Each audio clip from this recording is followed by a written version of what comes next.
Hello, I'm Eagle Gardens 1 on Instagram, and this is fucking talking shit with Eagle, episode 520. I've got a super special Friday episode tonight. I've been looking forward to this one. We've got Mr. Trees, Family Tree Seeds. How you doing? What's happening, Eagle? Tell us where. Nice, Not much, man. You want to tell everybody how you're doing this evening? And let me shut this guy up in the background. There we go. Tell us how you're doing and where we can find you, of course. Tyler. I'm Tyler, Mr. Trees. If you know me, you know me. If not, you look hard enough, we'll come face to face. I'm doing well tonight. I'm smoking on some Pam and some ice cream cake crosses that I'm looking at right now, which is nice. And yeah, man, I'm kids are asleep. I got some weed and I got some shit to do. So, let's have a good time, It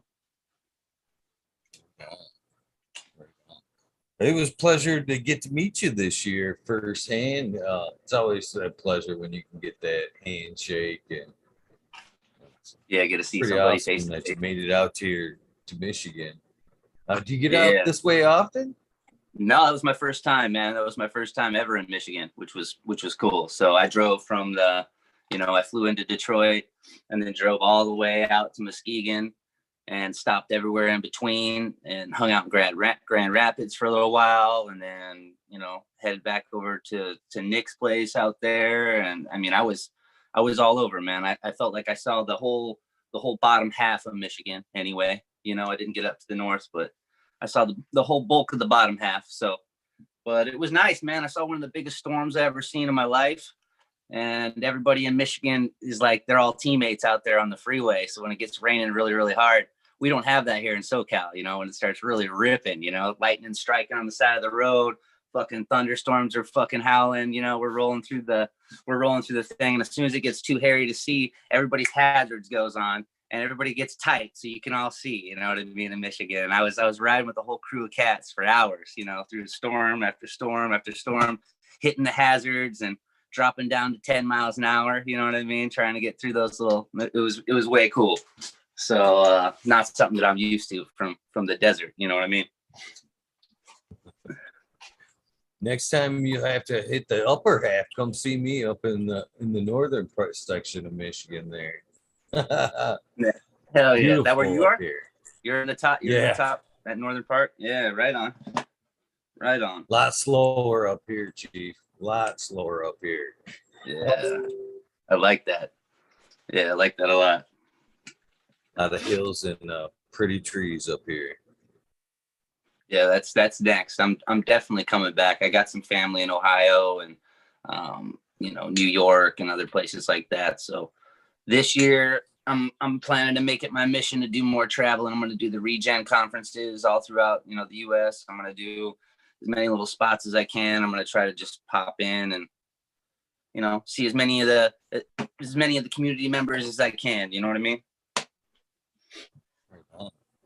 Pretty awesome. So you've been around a little bit. How did that little Michigan event weigh up to some of the other events you've been to? I mean, that was a pretty small event, but it's a lot of great people. You know what I mean? People kind of bunch right up and have fun. Yeah. I was really impressed with the community there. How everybody was really, really, really friendly. They might look at you a little funny here and there in the gas stations when I was rolling through, but everybody was super, super friendly, man. The community, everybody makes it out. You know what I mean? It definitely felt more like like seeing your family than it did hanging out with a bunch of people. You know what I mean? It was really cool.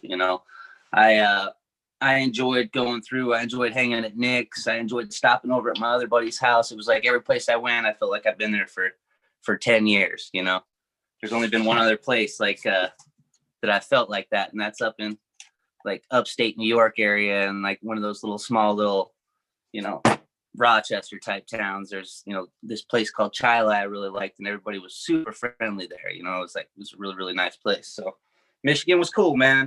It was a good spot. There were smoke shops, there was ganja on the table, People were always happy. There's music playing at that one festival. The Gene Traders event was killer, man. I was, you know, it was a small little spot, but there was a lot of people that showed up and showed support. So, you know, I got no complaints. I'll definitely come back to Michigan, you know. Michigan definitely loves its cannabis, that's for sure. Yeah, no doubt about it. No doubt about it.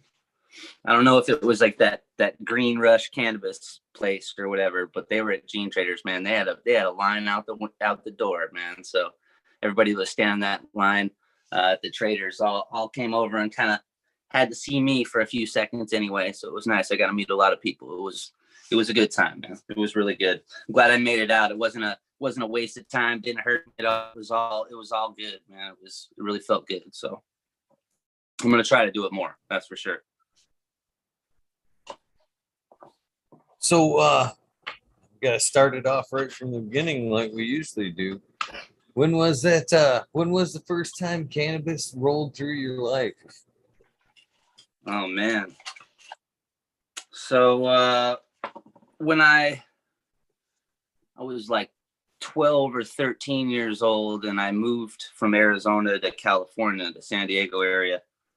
And about, you know, right around 7th grade there, I don't remember the exact very first time that I smoked, but it was like the second or third time that I had smoked. It was like one of my neighborhood kids. And when I moved from Arizona, it was like a farm boy in the middle of nowhere with like nothing going on, you know, except for like, you know, sports guy, and, you know, that's basically all that there is out there. So when I got to California, there was all kinds of shit happening, man. There was a million things to do. Everybody was zinging and zanning. There was the beach, there was snowboarding, people had money here. It was a whole nother world. So I don't remember how it really went down, but one of my neighbors was a skater kid. I was into skateboarding, and he snagged some ganja at some point from somebody, maybe one of his family members.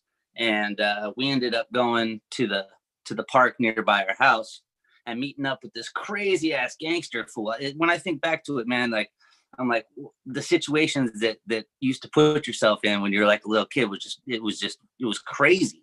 But this gangster fool, we went and hung out with him, and we ended up smoking like just bong load after bong load out of a plastic like piece of junk, dirty water bong thing, you know what I mean? And I had never really smoked much, and man, I was flying like I'd never been flying before. It was that old Mexican brickweed, and I had to go home, and I was just a kid, so I skated home, and I showed up, and my dad was home, and he wasn't supposed to be home. And when I walked in the door, like, he knew right away that I was just wasted, but he didn't say it. He didn't say a word. Like, I tried to walk past him and like just go to the room and sit down and, you know, like just hide from him the whole time, you know. And he called me into the living room. He's like, "Hey, come into the living room." And he broke out like a Guitar Center magazine or something, and he started asking me questions about all the strats that were in the magazine, and like showing me these tremendous, totally trying to fuck with me when I was just wasted, you know. And I got really sick and ended up just like laying in the bathtub, and like that next day I was like, man, that was crazy. Let's do it again. I don't know why I wanted to do it. I don't know why to do it again, but I was all over it again. We went and bought this bag of weed from who knows where, and I gave the guy $20, and he brought me back a gram. And we had never seen green bud before. I had never seen green bud before. We were used to the Mexican brickweed, and we were getting big old bags for $20, you know. So when he brought me back this little gram, I was like, "Oh, F this, you're ripping me off. This is garbage." And I ended up trading that gram to that gangster dude that I was hanging out with the first time with the plastic bong for a 20 bag of mech for my gram of dank weed that I had, because I didn't know the difference, you know what I mean? I was like 13 or 14 or something like that. And I'll never forget that. He's like, "You want to trade? Oh, I'll trade you. No problem." And he was like so excited to trade me. I just didn't understand it, you know, at the time, you know. And they called it Gal, the green bud. And I've never heard anybody call it Gal like then or since or ever. And it was like this one time in my life, and for some reason he called it Gal, and I'll never forget that. So I always ask, like, You know, anybody ever call ganja gal? You know, when you're growing up, it was fucking. I've never heard that shit. And I've been doing this for 30 years almost. So it's like never heard it again. But gal, green bud being called gal, I was like, wow, that's weird. So if anybody knows about that, let me know. But yeah, man, that's what started. And then I started growing those seeds in those bags, and that's kind of where everything kind of started. For the seed stuff, and the ganja on the regular, and not having money and finding rides and hustling. The hustle was born. You know what I mean? So it was a good thing. It was a good thing back then. But at least you were smart enough to learn to drop those seeds in the ground way back then to cheapen up the hustle. For most of us, we didn't figure it out till a little bit later. We just kind of like knew there was a hustle there, and if we did the math correctly, there was money to be made or free cannabis. But to actually put the seeds in the ground and make it 100%, not 100% profit, but you know what I'm saying? Yeah, never even occurred. Dude, it was a crazy thing with being in Arizona. We grew stuff. I always had a garden. And we always planted seeds. And my grandpa was an old cotton alfalfa farmer out there forever. So, he was always growing shit and planting stuff and doing stuff. And, for whatever reason, I was like, man, there's seeds right here. I don't have any money. Let's grow these seeds. And my household was, cool enough to where I could kind of get away with that. You know what I mean? And not have to worry about it. And I remember I had this little like 5x5 little like structure in my backyard, my mom's house at some point, and I filled that thing up with all of these seedlings. Like there was tons of seedlings in there, and they had a new puppy, and the new puppy got into there and destroyed all of my seedlings. And I had been using all those seedlings and those plants for like weeks before that to get rides and trading stuff for this and that, and and then the couple of survivors out of that batch was male and a couple of females, and that made my first like real batch of seeds. And I was like, oh, there we go, we can make more seeds. This is normal. Okay. So and then I had to learn about the males and how that one's why that I had seeds in the first place. And I'm just like a 15-year-old kid trying to figure the stuff out. There's no place you can kind of read it, or you couldn't really get anywhere to do it. It was just kind of like I was just watching plants, man, just trying to just grow them and keep them together and try to stay out of trouble. And it was really cool. It taught me a lot of stuff, man. It was really cool. Kept me out of trouble. Sounds like a good experience. Very young there. So what was your first experience basically learning about males, other than this is what you needed to make seed? Were you starting to take notes exactly, this is kind of the trait, this one, you know what I'm saying? This plus this could equal this. Yeah, like the first time that the plants that survived that first little incident, like I said, I had a male and a couple of females in there, and I kept watching the male, and I'm like, this one looks really different than these other ones. And the other ones were putting on frost, and they started having hairs, and they looked like the stuff that I was kind of smoking, in a weird way. It was really green and really different. And I was blown away. I didn't know that it was brown. Like I didn't know that it was old, and turned brown. And when it was growing on the plant, it was so much greener and nicer looking. And I'm like, man, this was brown weed seeds, and now it's turned, it was this whole thing. But like, when I watched that first one go, in the end, he had just dumped pollen. He probably just pollinated every plant, within, 5-mile radius of that place, but he was just dumping and going, and I completely flowered him out. And in the end, I remember like cutting him down and going, I can't, this isn't what I'm after. All those flowers were falling apart. And I was like, okay, so this must be like male or a female, or I didn't know which one was male or female at the time either. I figured the one that had the flowers, like the actual flowers, the male, was the female, but I didn't really know. So I knew that they were different sexes. And then that next time around, I found another couple males in there, and I ended up killing those males. And when I grew that weed, those weed didn't have any seeds in it, or, you know, there was maybe 1 seed or 2 seeds in the bottom somewhere, maybe, you know, something like that, but it didn't have any seeds in it like the other ones did. So I was like, wow, okay. So that was the start of, if I, after I kind of ran out of those like connections, I couldn't get any more seeds out of those bricks anymore, really. So I just started making more seeds. You know what I mean? I was stuck. I moved kind of far away from all of my friends in my school, and I was kind of just kind of a weird, I was an isolated situation, you know, just kind of stuck there. So I just started making more seeds and then growing as many of those plants as I could, so that I could trade them to the older kids, so that I could get rides back and forth to where we hung out. And I'd get me and my friends, I'm like, hey, me and my friends want to go down here. Like, I'll give you a plant if you can take us home up to my house, you know, in the end, like, you know, I'll give you 2 plants if you take us around, and, you know, stuff like that. And I didn't know if they were male plants or female plants, and neither did they. Nobody knew what the fuck they were doing. You know what I mean? Even the older kids, they didn't have a fucking clue.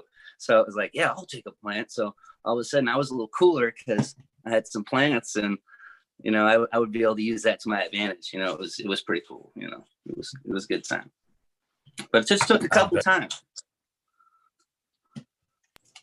I like that, man. Making hands over fists and giving away plants that early on, I'm sure.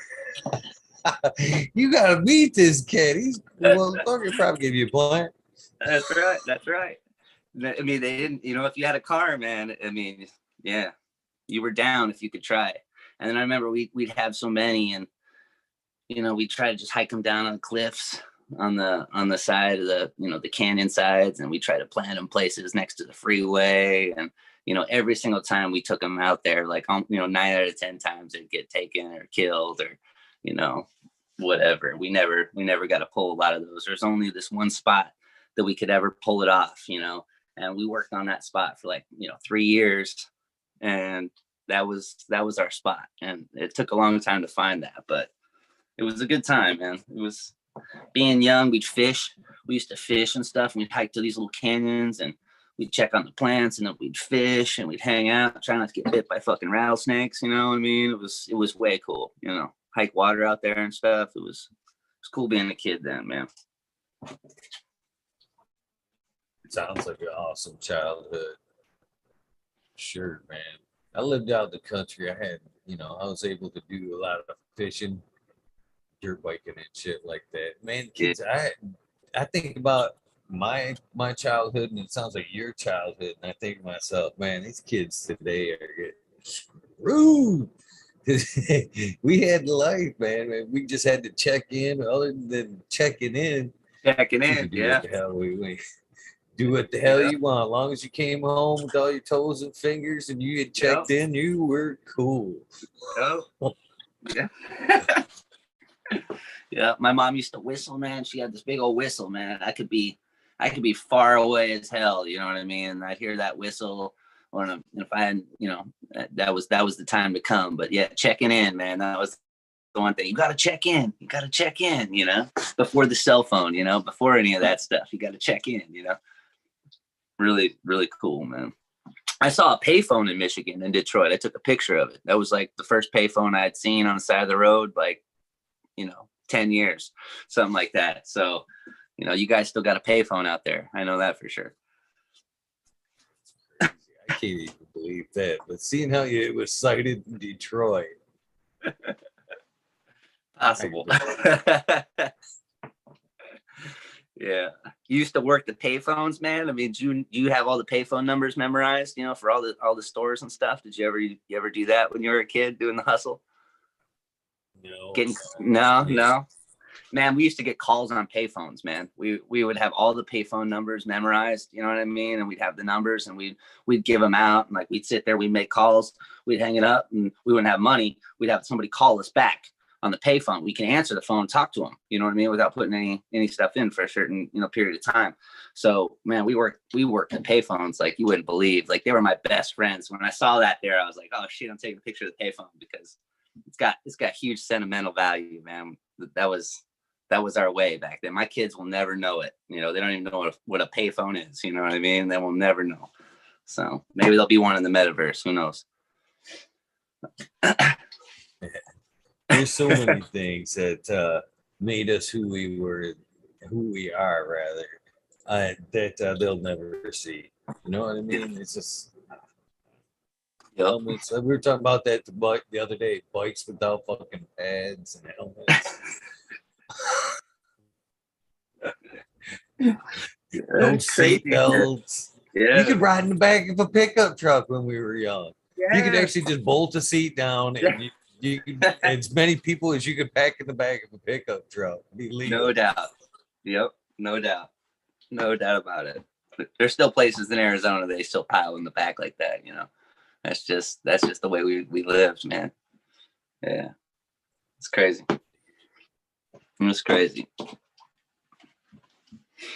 So taking on growing that early, usually for me, in my experience from talking to people, you know, they use cannabis for one reason or another. Prior to cultivating, you know, they may be a medicine for them, but once they tend to cultivate, it kind of changes direction for them a little bit. It gives it a little bit extra meaning. But I mean, does that equate when you start that far back? I mean, when we're kids at 14, 15, we're so cocky that we don't necessarily put two and two together sometimes No. until now. There's some things I'm still putting together. Yeah, that's the truth. That's the truth, man. I mean, it being like it was therapy for me to grow the stuff, you know. I always grew the carrots and I always grew the fruit tree, or I always grew the, you know, the friggin' celery. I was always planting the squash. So I always liked watching stuff growing anyway. So it was like I was just supposed to do it, you know. It wasn't like I needed cannabis in the beginning. Like I was just a dumb kid, like taking advantage of everything just like everybody else. It was, you know, just a few years ago when I finally really admitted that it had, like, you know, value on a medicinal standpoint. You know, I was like, wow, it actually really is fucking medicine. You know what I mean? Like, I used to get mad at people when they called it medicine when I was a young punk, you know, in my early 20s. I'm like, dude, you're just getting high, you know, like get real. But then, like, doing the research and figuring it out and actually having a few times in your life when you needed to use it, or you passed that knowledge and you saw the results, it was like, man, it's undeniable. Like, damn, it's fucking medicine. And just the other day, I had the worst stomach ache in the whole world. I was like dying, and I took a fat rip. I coughed for a second, and like 15 minutes later, I was right as rain. I'm like, damn, that shit is medicine, dude. It's fucking the best. You know, nothing would have helped that. You know, no tum in the world would have done that for me, you know. So from crazy ass cancers and nasty ass diseases to the silliest little stomach ache, it actually is a badass plant. And then figuring out all those other things you can do with it, you can make shit with it, and that's what I'm all about. I'm a farm guy. You know, my spot here, I got when COVID hit, we basically closed the gate. You know, close the gates. You know what I mean? It's like we close the gates. We can live off the land back here if we have to. You know what I mean? Fight off the zombie apocalypse. You know what I mean? No problem. Pick them off at the gate, man. No problem.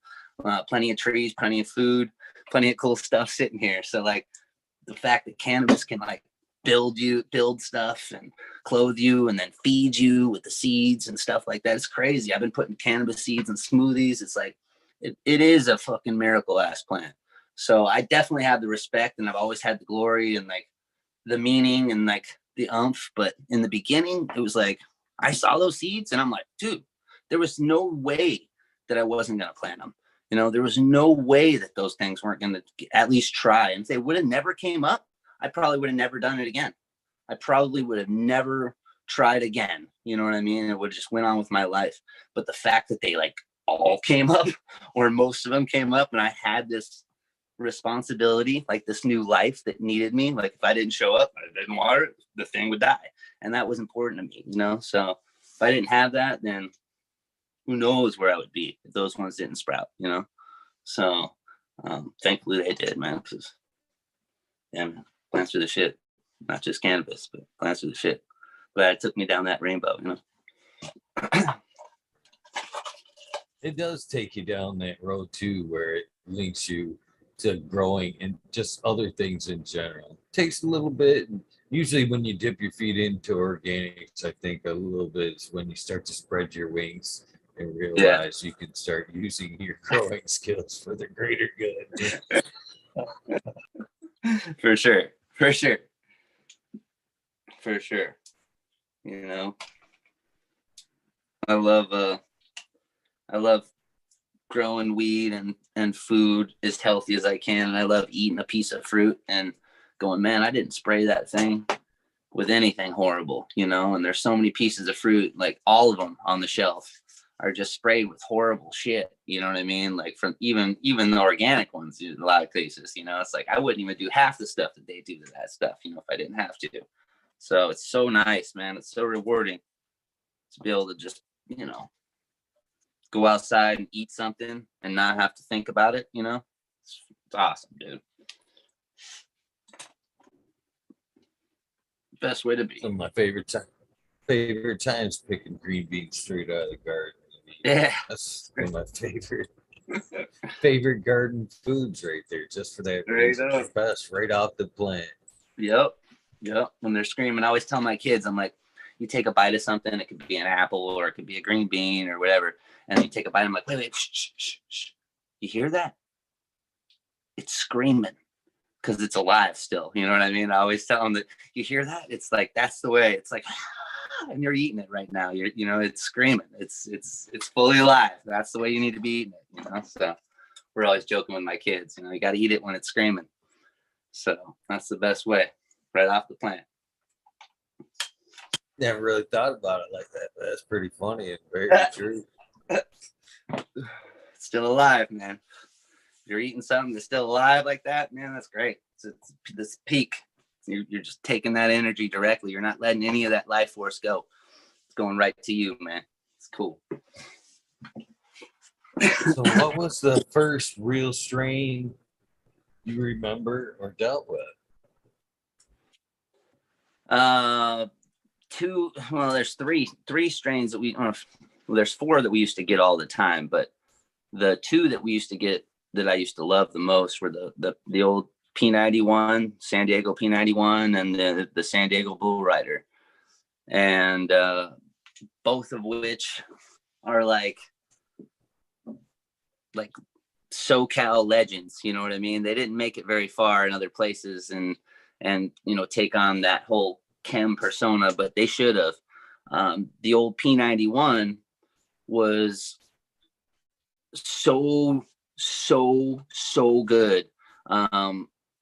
It programmed me right, you know. It was just this dank ass stuff. And when the house got busted back in the day, the raided, it was a whole you know, a whole little situation. They said that it was the most sophisticated high-tech grow facility they had ever seen up until that point. And was what was cranking out that P91 or something in the report or something along those lines, you know. And I was like, God damn, you know. And you like, you know, and you could tell we used to get wet batches of this stuff because they would just sell it wet. So, you know, they make extra money, it weighed more, and you got it out of your hands quick, you know what I mean? So they'd just always be a little wet. So we get it, we always have to open it up. And, you know, we were real close. So we got good wet batches, and it was, man, some of the best stuff in the world, man. It's saved our life on many occasions by over stinking to the point where the cops are like asking us what's going on, and I can just hand him an eighth of P91 and say, sorry, sir, this was me. And he'll just be like, okay, this is obviously what's smelling so bad. I'm not even going to check the rest of the truck. You guys have a good day. You know what I mean? Like we'd get out of trouble because, you know, it gets you in trouble, keep you out of trouble, and all the above. It was a great strain, man. And then the Bull Rider was the same way. And when you rip that, it was like riding the bull. You literally were fucking riding the bull. It would tear you to pieces. But I'll never forget those two. Brandon Rust, he's got, or he says he's got, I've never seen it or anything, but he says he's got some connections to the old SD Bull Rider. And you know, he remembers that fondly like I do, in a lot of ways. So there's a couple of cats in the community that had touched those things. Matt Riot, he did that P91 project. Supposedly the last P91 clone was lost to him, and he did the last S1 project with it, and that's how those S1 P91 seeds got out there. But there's a couple of cats, that touch those two strains, that are legit. So they're I'll never forget them, and I'm always on the hunt. So if anybody ever, if anybody's tight into that crew, and they want to reach out to me, man, let me know, man. That was my programming. That was my young programming. And we used to get that Hog's Breath, the San Diego Hog's Breath, that one that Kevin Jodrey holds and talks so fondly of. That was a killer back in the day. And the old Betsy, 707 Seed Bank. He worked with that old Betsy for a while, and Obsolete worked with the old Betsy. That's a CSI worked with the old Betsy. That's a killer old plant too, man, that we used to get all the time wet batches of, so. But P91 and Bull Rider, man, long story to get to P91 and Bull Rider. Those are my two lost Oracle strains. Those are my two firsts. So when have you always concentrated more on outdoors? When did you first have to come indoors? When was the first indoor? What was it like? Yeah. So for the longest time, for the first 5 or 6 years, 14 to 20-ish, maybe 19, 14 and 19, somewhere in there, I just grew outside, and we did canyons, and we did guerrilla grows, and we did backyard stuff, and we just grew outside, anytime that we could, and we just took advantage of the San Diego weather, and we would try to just get things going as much as we could all year, and push stuff. In the winter it would be leafier, and in certain parts of the season we would pull good, better crops based on the climate. But we concentrate on outdoor for that first 5 or 6 years, working on that. And then I got a job, being cutting clones, filling water bins, water totes, spraying, stuff like that at a cat's. These guys ran a couple of houses in the neighborhood, and they lit up a couple of houses in the neighborhood, and they needed a couple of hands to live at the houses and check in on them and stuff like that. So I got a part-time job watering plants and cutting clones and just working at a couple of those houses and just doing rotating shifts on them and just kind of helping things go along. And that's how I learned how to, grow under lights. And that's where I first saw when they opened up that first giant little room space that they knocked out the wall to hold it. Beautiful, fucking beautiful. When they opened that up, it was just the perfect sea of green, screened out. It was just rock wool, drained to waste, just type situation, just rocking this whole situation there. And man, I was like, wow, this is cool. And then I started learning from the guys about the light spectrums and the hours. And that's when I really figured out, okay, so the hours of the day, that makes a difference. That's how we control that.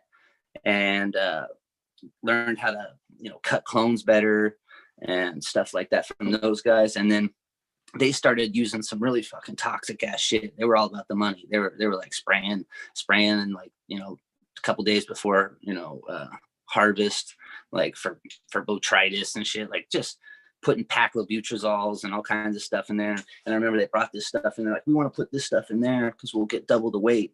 And, and I'm like, well, I did some research on my, that shit's horrible. You don't want to be using that stuff. You know what I mean?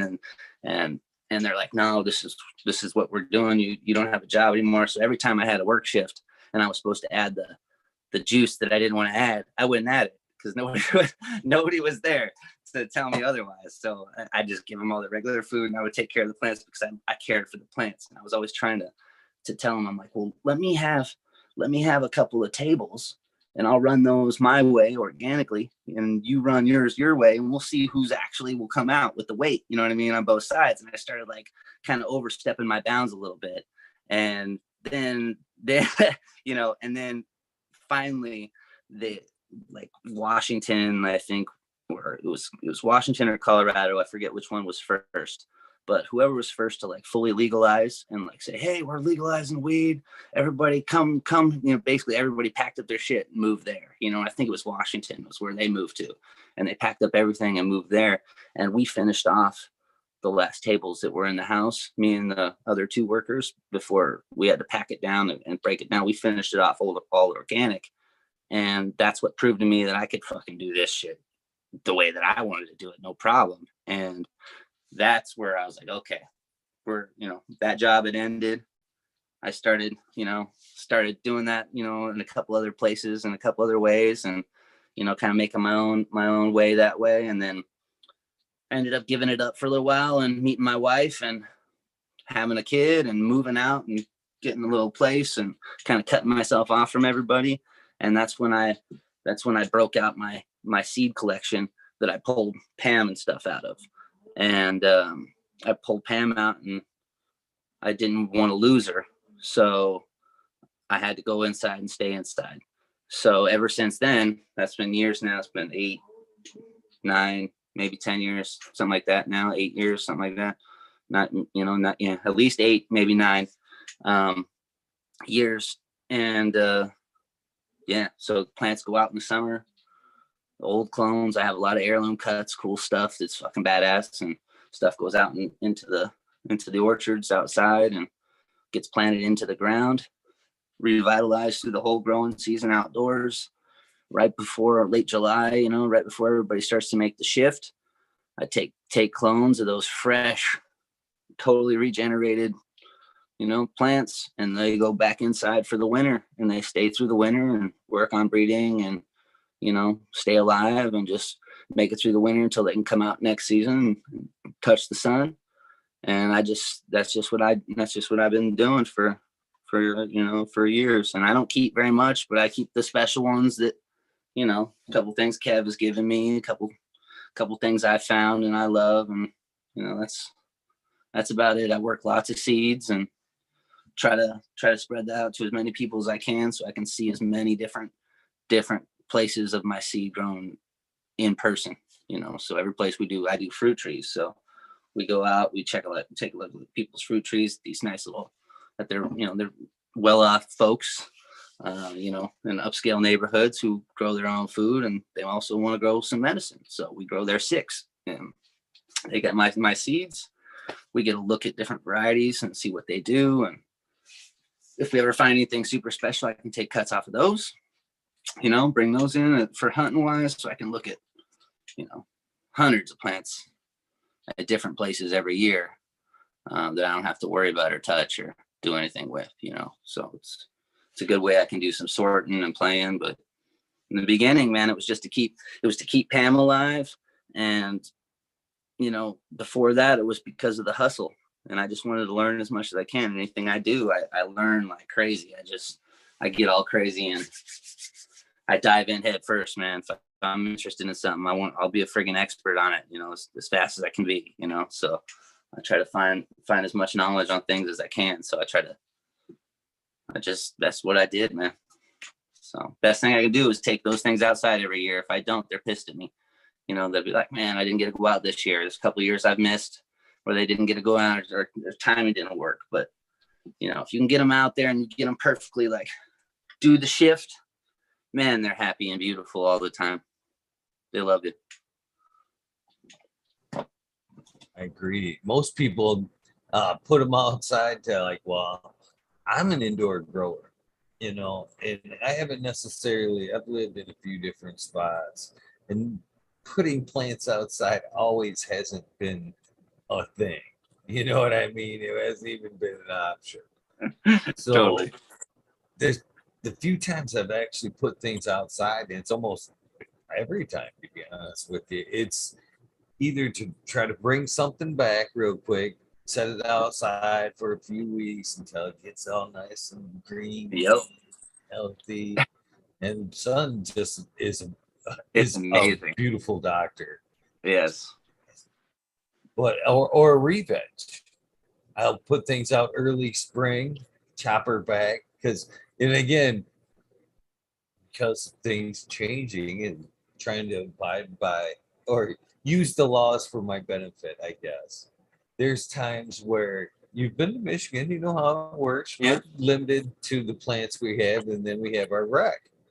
Well, there's times to where in the spring I almost bank on that extra 12 because I know I'm not necessarily going to flower outdoors.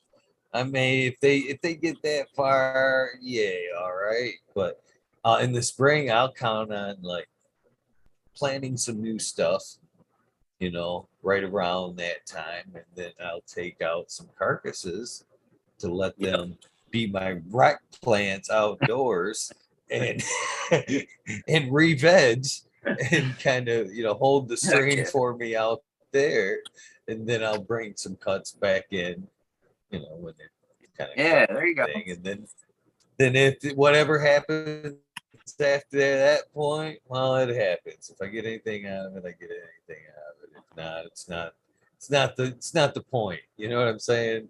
It's just kind Totally. of a buffer, if you Yeah, will. yeah. Well, yeah, little emergency situation there. No, that's cool, man. That's cool. I like getting my plants sometimes.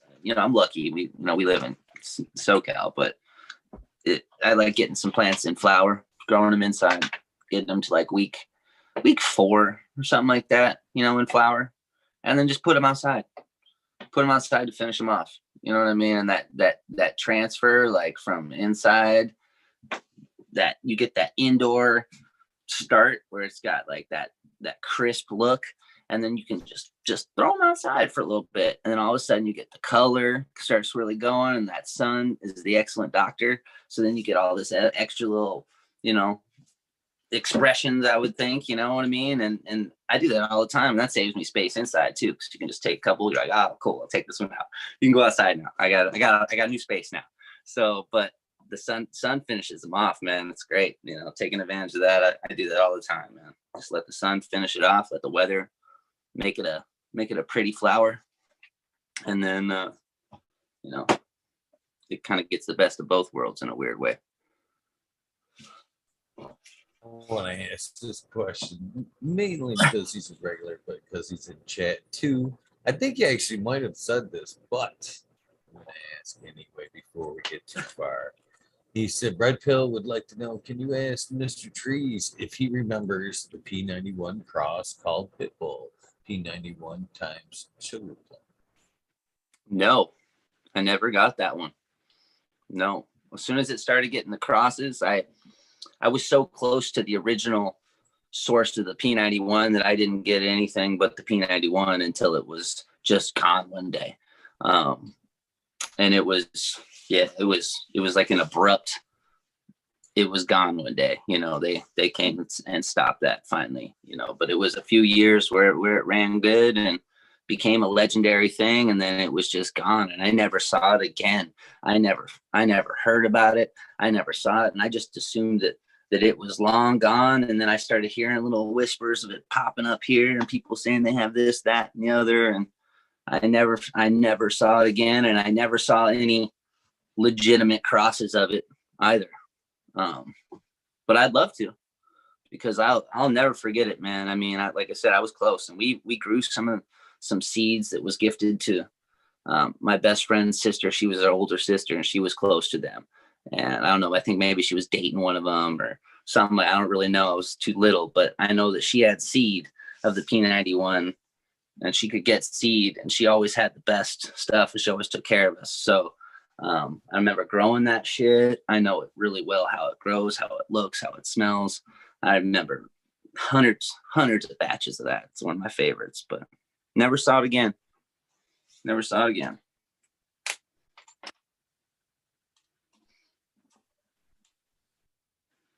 So I wish I could grow outdoors. I do. So much goodness to be had out there. Free. Yeah. Mainly free. Free. Yeah, free. Free. Yeah. Yeah. Especially here, man, they shut off your power. We have to have, you got to stop stuff. everything's extra expensive. You know what I mean? If you can't use the sun where I'm at, man, it costs a pretty penny, man, to go all year the right way. You know, and you can get away with stuff, but do it in the right way is not going to be cheap. You know, so yeah, outside. I've been building lots of hoops and covers and different structures, and over the years figuring out how I can overwinter those 40-degree nights and 38-degree nights that I have, which aren't really bad. You get one night of that, and then the next day it's 70 again anyway. So if you can just get through some of those cold nights, you know, you're golden on some of that. So, you know, a good covered greenhouse, and then I've been building compost piles like inside of it, and that heats up that residual heat kind of. You can get them small enough and get a compost pile in there to get a little bit of warmth in there. I've tried with some burlap bags so it's above the ground. I've done it in the ground. I've been doing it different placements in different greenhouses, trying to figure out where to go. But I noticed right around that compost area, and then, you know, if you can get it really going hot, if you can get it extra going, you warm that place up really nice. And they are just happy in a sauna, and it's 38 degrees outside and they don't care. You know what I mean? It's actually pretty cool. So throw a couple of, you know, shade cloths and other stuff on the top to try to just tarps to try to keep things as insulated as possible during the nighttime hours. You know what I mean? And that helps a lot, man. Doesn't cost a thing, and you're making compost, you know? So I'm always trying to do weird stuff like that, you know, where cutting costs, man, because, man, I hate paying for power and shit. That sucks. That's an awesome idea. I've never even thought about it to like bring it indoors kind of as a heat into like a greenhouse.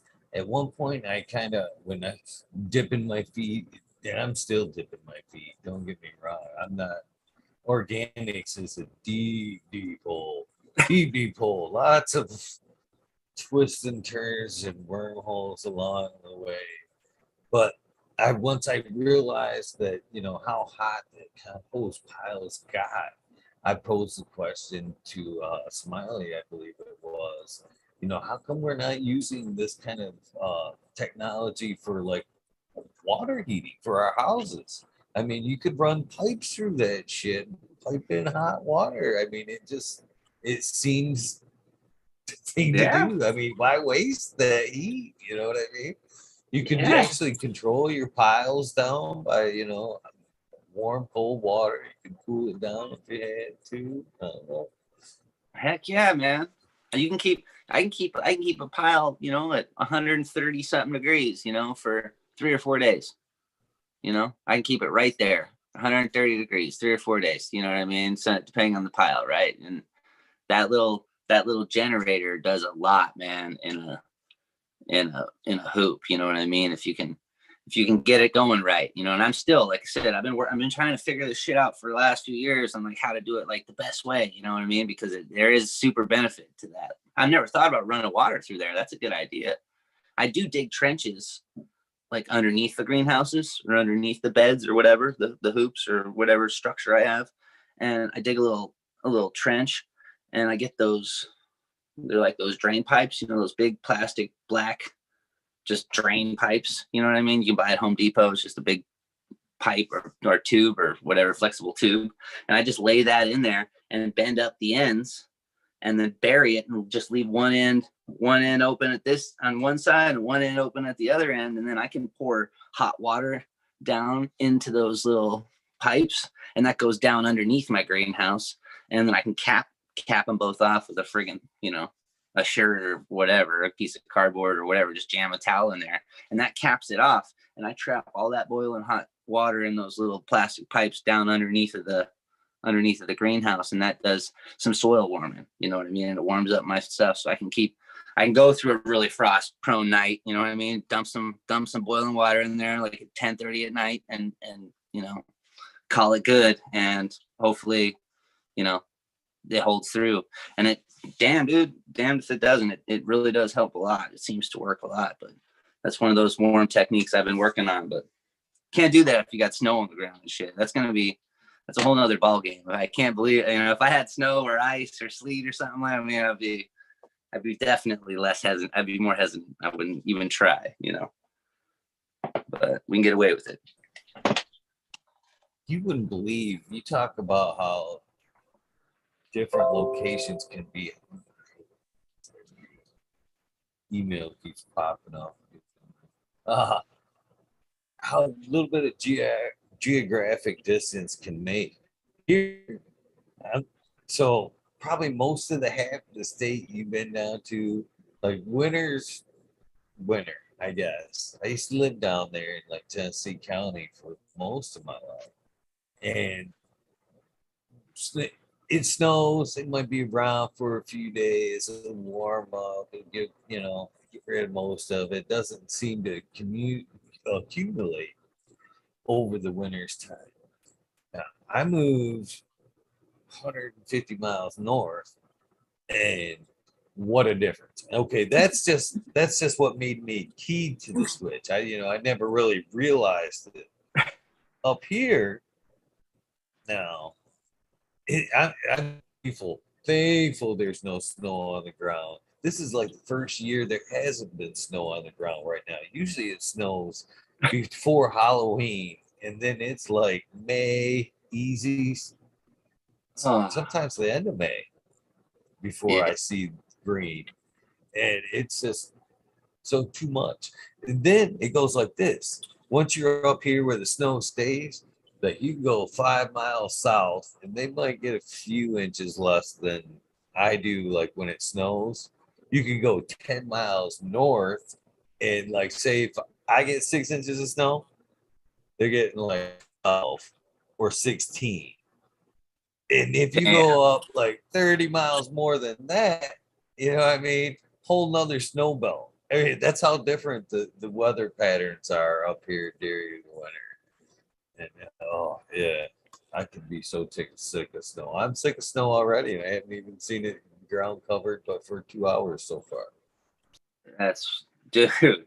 I think I was like 28 or 26 or something when I first saw snow. I never even saw snow until I was like 26. And then I drove somewhere and there was some like frozen ice on the ground that kind of was white. It's not real snow. It's just like, it's like desert snow, you know?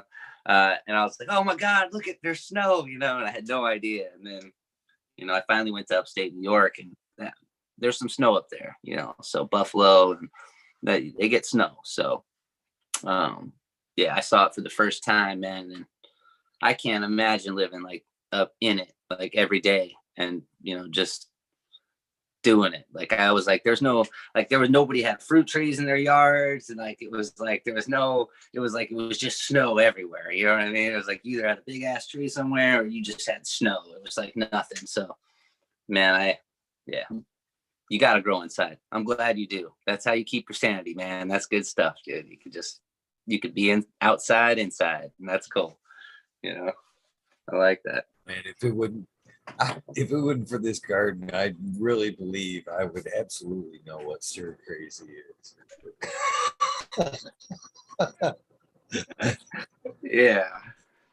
God, I just can't imagine. I bitch so much when it's like 48 degrees. I'm like bitching about how cold it is. And, it's like, wow, I get, but it costs, everywhere you go, you're getting, you're paying for something in some other way. You know what I mean? It's like, you're going to give something up, you're going to get something. You're going to give something up, you're going to get something, But I was talking to Josh Rutherford today, and just like that climate thing you're talking about, it was 101 degrees here today where I was. It was 101 degrees where I was today, which was crazy. Some crazy ass heat wave, right? Just ripped through 100 degrees today. And I was talking to him, and he says he's been in a downpour for days, and there is so much water he can't drive anywhere. He can't walk outside and move his tractors properly. It's just like it's just water, everywhere. And it's like, man, I haven't even seen water. We got signs on the road that say severe drought, conserve water. You know what I mean? Like when you're driving down the freeway, we got these big signs that say that, and it's just like 100 degrees. It's like, wow, just the difference is just a little bit of distance, man. It's crazy. Sure, man. I'm like you in the sense like one thing winter has taught me, because I'm not necessarily. I chose to go away from the city. All right, I was born in like a small town, and that was cool. And then I moved to like city for a while, and then after a while, well, first when I since I had kids, when I found out I was having a kid, I'm like, yeah, fuck the city, let's go, going, Yeah. going, going to the sticks, man. And that slowed life down. I got to like that, but it wasn't until winters up here to where I was like, yeah, I can do long periods of time and learn to take care of myself, and you know what I mean. So when Yeah. COVID hit, man, I was used to these long winters. I'm like, psh, fine. I'm looking No around. I'm problem. like, close the door. I got smoke. I got freezers full. You know, that's the shit. Yeah, man. Gotta live, gotta live out a little bit. I hate that, it's good to visit, but I like living out where I got a place to park and your neighbor's not looking down, into your bathroom, stuff like that. I like that, man. So I like having a little bit of space. I can plant a tree outside if I want to, I like that. That's good. Just was thinking, man. Everybody talks about like how even you were like, man, it's kind of like a family event and shit. I kind of now I'm that I think about it and talk about the winters and shit. Maybe it's just like we're all just like that stir crazy for winter and shit. Hey, how you doing? I'm just so happy to be around people. And we're smoking pot. Oh my god, I love you. That's totally got it. That's got something to do with it, I'm sure. Shit. You get stuck in your house. I mean, probably don't leave for a while, get snowed in, you get a shovel to move. Just people say fuck it probably. So yeah. And everybody, that's what I mean. Everybody makes it out. That's what I was blown away by. It's like everybody seemed to be there, everybody was there. Everybody is always happy to see you. Everybody's there kind of close, and it's just, yeah, you're onto something there, bro. That's for sure. That's real. That's Tell real. you what, you've given me a couple of good days, man. The day I got to meet you there in that file was quite a day. I was greatly appreciated that time meeting you, hanging out for a few minutes, catching that photo op, which I always Yo, try to do. I always try to get pictures, man. I guess I try. Maybe it's just me, but I think it's cheesy or whatever. But man, there are moments that are easily lost, man. I try to capture that shit. But yeah. definitely good times, man. And the night you wore the shirt on the EO show there, I Oh got yeah. Did flooded you? with DMs. Mr. Tree's wearing your shirt on the EO shirt. I was like, I go flip it out. I'm like, hell yeah, that is fucking completely awesome. Completely made my day that day. So Hell yeah. thank you for that, man. No, That man. definitely Yeah, gave me a big cheese. no, no, I like that. No, it's cool, man. You gotta support our people. You know what I mean? So the best friends are the kinds that what's that saying? What is that saying? The best people are the people that have mentioned your name in a room full of opportunities or something like that. You know what I mean? So so you gotta support each other. You know what I mean? It's what it's about. I'm not even exaggerating when I say my DMs got flooded. Flooded. Did you see that? You see That's rad. that? That's rad. I like that. No, that's a I good was shirt, super man. I grateful. like that. No, I like that shirt. That's a good shirt. I wear it all the time. You know what I mean? So that's my garden shirt. I wear it all the time in the garden. So I like that. Appreciate that. I'm gonna have to get you one of my Mr. Tree shirts. Get you hooked up with one of those. Put my face on your chest there. Most people might be weird about that, but hey, we'll put it on there. Oh man, I'm all about supporting all my friends, man. In fact, this is a Michigan guy right here. The Dabs for Dads. There you go. Yeah. That's sick. That's sick. Support each other, man. That's what That's what the show's about. Is kind of supporting each other. Spotlight each other. Sure, letting people know about other great folks in the cannabis community. That's how it all got started. That and I love cannabis. I love to talk cannabis, but it got to the point where I was like going to so many events, and I would see the same folks over and over and over, And again, I love talk cannabis and whatever. But I got to the point where I was like, so what else do you do? You know what I mean? What else, what else we got besides cannabis that's going on here? And that's kind of what kind of fell in here, man. I'm like, man, I just want to get to know the person behind, what we see and shit, what got them to where they are now. See, I never heard that story. It was always what's in my garden and, what we're smoking on, but it was never, how the fuck you got there to where you are. No, we need more of that, like I love flipping through and seeing some of the shows and seeing everybody kind of finally put it together. We need to tell the stories, there's so much stuff that we couldn't talk about or deal with, or, living alone and, not telling anybody nothing, you know what I mean? Anytime you got together with another person you could talk about weed with or growing with, man, it was like they were your best friend in the world, so uniting the army, man, you keep doing that, man. That's good stuff, man. I like that a lot. It's definitely needed. We need it. Well, with that being said, let's get into the story of breeding. Your chapter of breeding. What made you necessarily, preservation? Was it what was it made you want to take a serious road down the breeding aspect of cannabis? So it was really like I had done, I had made seeds before so that I could grow plants, so that I could trade plants. I'd never really thought about these were different plants or breeding or the new offspring that they created or anything. So like when I was young, I made a bunch of seeds, but when I found the PAM and I needed to keep that plant, and I was like, I'm gonna try to keep this plant. I'm gonna make this my plant. You know what I mean? Like this is the one. I'm not gonna let this one go. I've seen too many good ones come and go. I'm gonna be in control of this one. So I was like, I'm keeping this one. I grew that for several years, not knowing anything about it other than I liked it. And everybody I gave it to, they always wanted, they liked it too, so I kept it around and I grew it. And then I eventually heard Kevin Jodrey talking about phylos and gene mapping. And I was like, oh shit, like that's interesting as fuck. I've always wondered, like, what the hell is it? Where did it come from? I never bought a pack of seeds. I didn't even really realize you could buy a pack of seeds, until, around that time.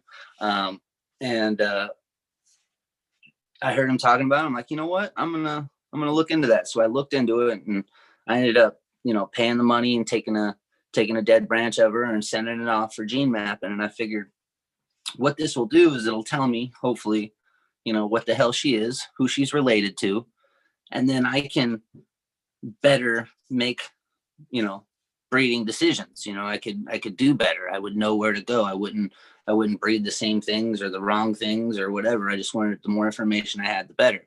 So I started really looking into, I was reading, Mendel's stuff, and I was reading all kinds of different books and listening to different things here or there and just learning all about things. And I work in fruit trees, and I bred all kinds of different things using pollen from citrus, from mangoes, from all kinds of stuff. So it's all the same shit, So I was like, okay, I'm gonna start working this line. I want to figure out what it is, and I want to start moving forward, because nobody's gonna be like, well, what is it? Like, what is it? And I'm not gonna know what the hell it is, so I need to figure it out, right? So I sent it off, paid the money, got results back, not related to the current gene pool, which didn't tell me shit. It basically broke down like, kind of a few different properties, its rareness on a chemical standpoint, which was, pretty, it wasn't completely unique, but it was not general on the scale.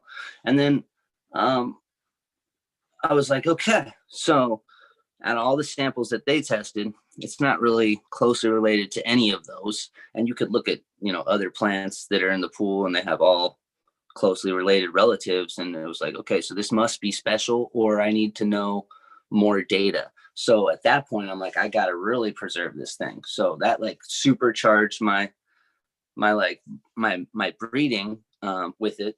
And I started popping all my old stuff and all the things that I had, and started mixing and matching things and playing and dabbling, and, you know, not cooking seeds like properly, or not growing them long enough, and figuring out the trials and tribulations of shucking them properly, the different techniques, learning different things. And I did that for a few years, like probably, I don't know, 4 years, 3 years, something like that, fiddling around, trying to make stuff. Was trying to source seeds anywhere I could, overseas and all over the place, man, trying to figure stuff out. And then finally I kind of started meeting people from the community, you know, and people started knowing my Instagram a little bit more. And then I started meeting people at different events and sharing stuff around. And I always carried seeds with me, like in my bag or my backpack. I still do it to this day.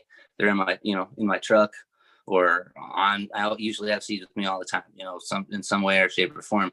And if you're kind or nice at the gas station, like you're the gas station dude, you're working there, and I'm like, yo, 20 on 1 or whatever. And I roll in there and you're like, yo, bro, hey man, you have a good day, man. Or you got good energy about you.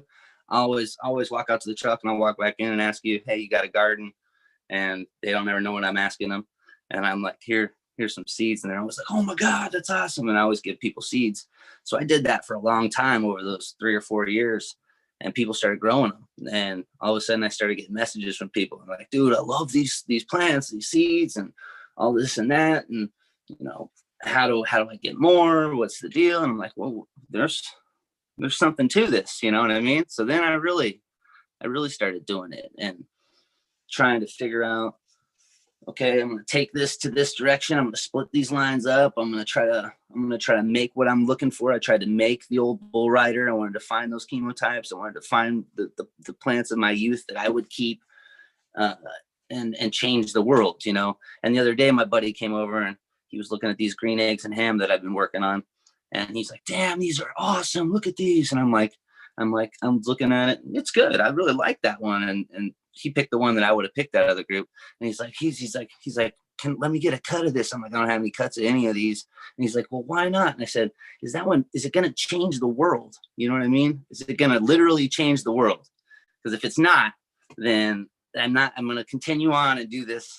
You know, we need to work. You know what I mean? He's like, dude, you're crazy, dog. You know? So it's like, I really want to make the shit that you want to fucking smoke, that you want to keep around. And every time somebody grows something and they get something from somewhere, and they, you know, reach out and like show me a picture, or they grow it, and like, dude, I am re-vegging this.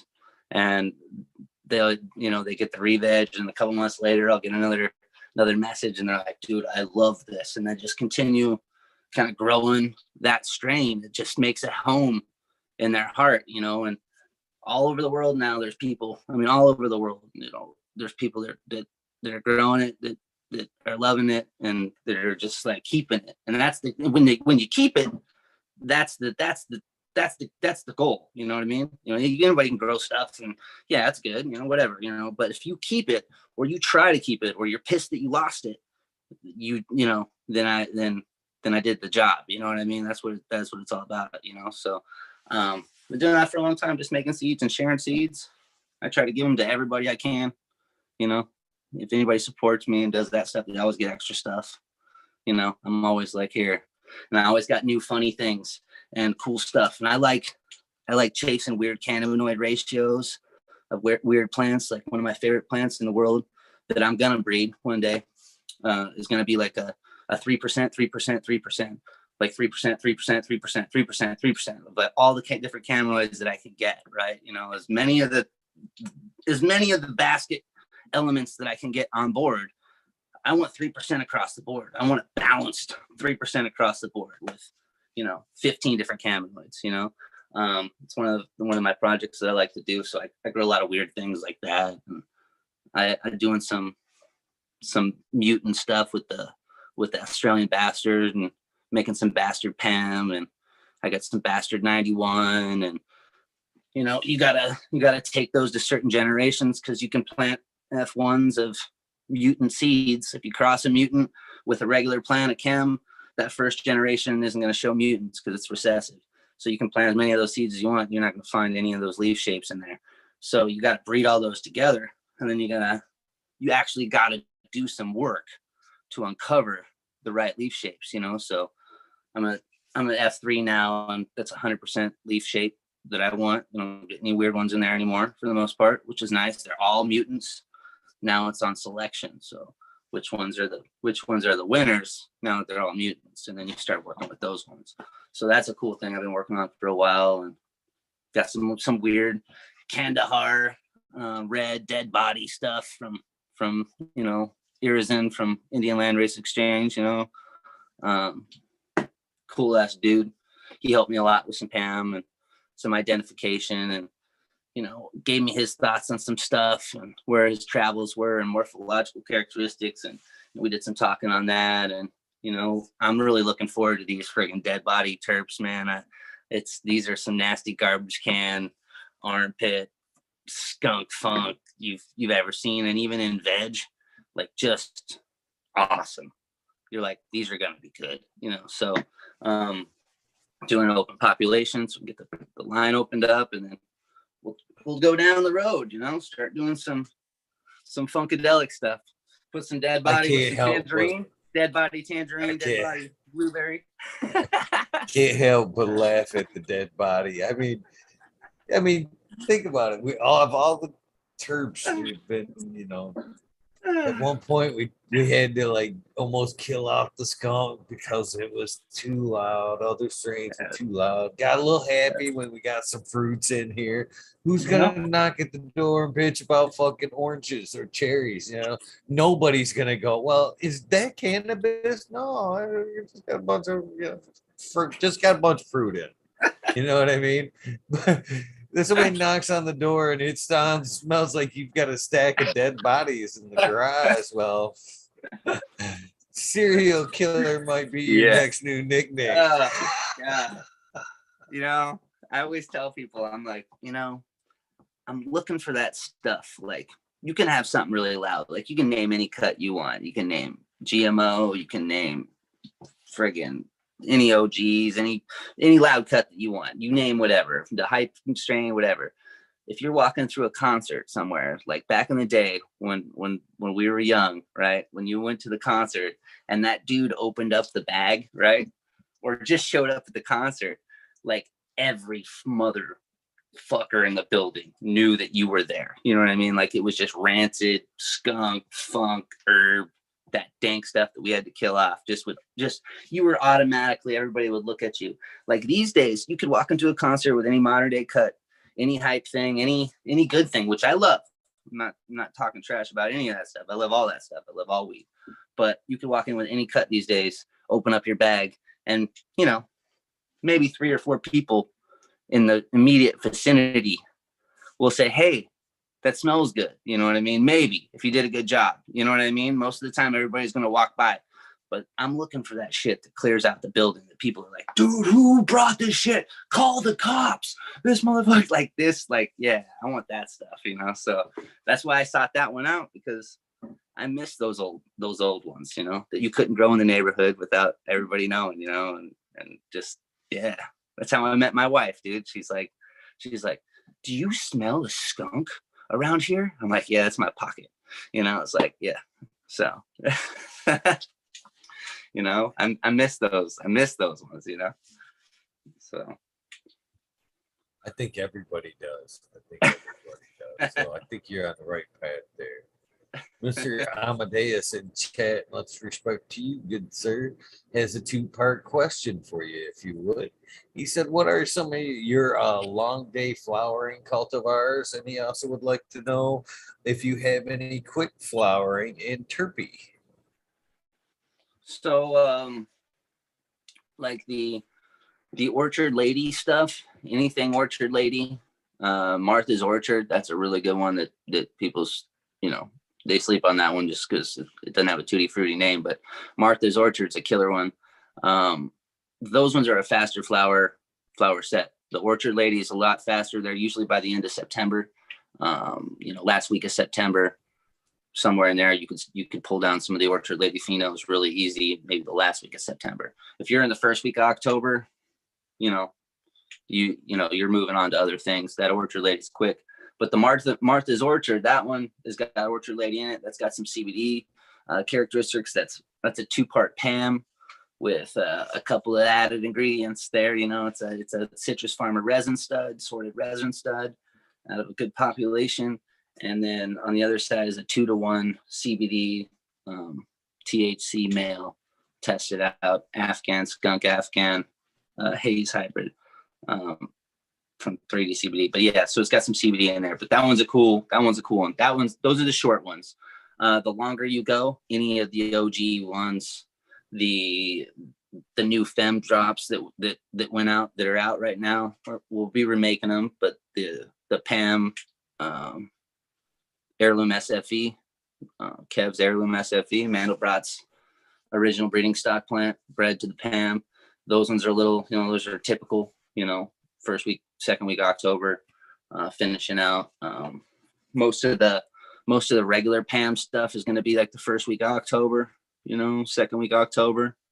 I have some an old Hell's Angel cut, my buddy Birthright Seco. Check him out, man. If anybody doesn't know who Birthright is, he's a cool dude. He's got some killer sour stuff that he's been holding on. It's an old Hell's Angel OG type cut that he's held on to for a long time. I love it. Every time I smoke it, I'm like, man, I like that stuff.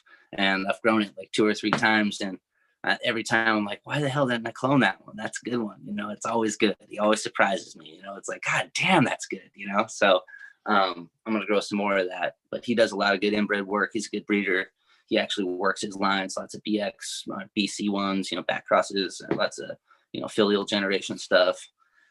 He does good stuff. He's a cool dude. But yeah, he has this Hell's Angel sour OG cut, and that goes a little long. And everything that I breed that to, it takes on that longer flower characteristic. So you're looking like the last 2 weeks of October, for those ones, as opposed to earlier, the first couple weeks or last week of September. So anything with the sour OG Kush, Hell's Angel sour OG Kush in there is going to be a little long. Anything with the regular OGs and other stuff that I do is going to be a little long. But most stuff, because I'm here in SoCal, most stuff for me finishes out by the first week of October. It's like October 1st. You should have most everything ready to go or close to it. Climate's a big deal though. So it really depends on where you're growing and how you're growing it. But most things are going to be first week October. I don't fiddle with any autoflower stuff at this point. I have before, but I don't. It's not my interest at the moment. So nothing really fast, but yeah, you're looking Orchard Lady stuff. Anything Orchard Lady, you're good to go.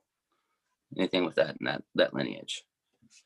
And that's good shit too, man. Bubblegum, armpits, and citrus tones, but not like orange, more like, grapefruits or like sour citrus, like a sour citrus tone. Lime, lemon, orange, grapefruit, stuff like the kumquat, stuff like that. But yeah, there's some cool stuff in the Martha's Orchard, the Orchard Lady, and but most of the PAM stuff, all first week, second week of October. That's when you're gonna look at them.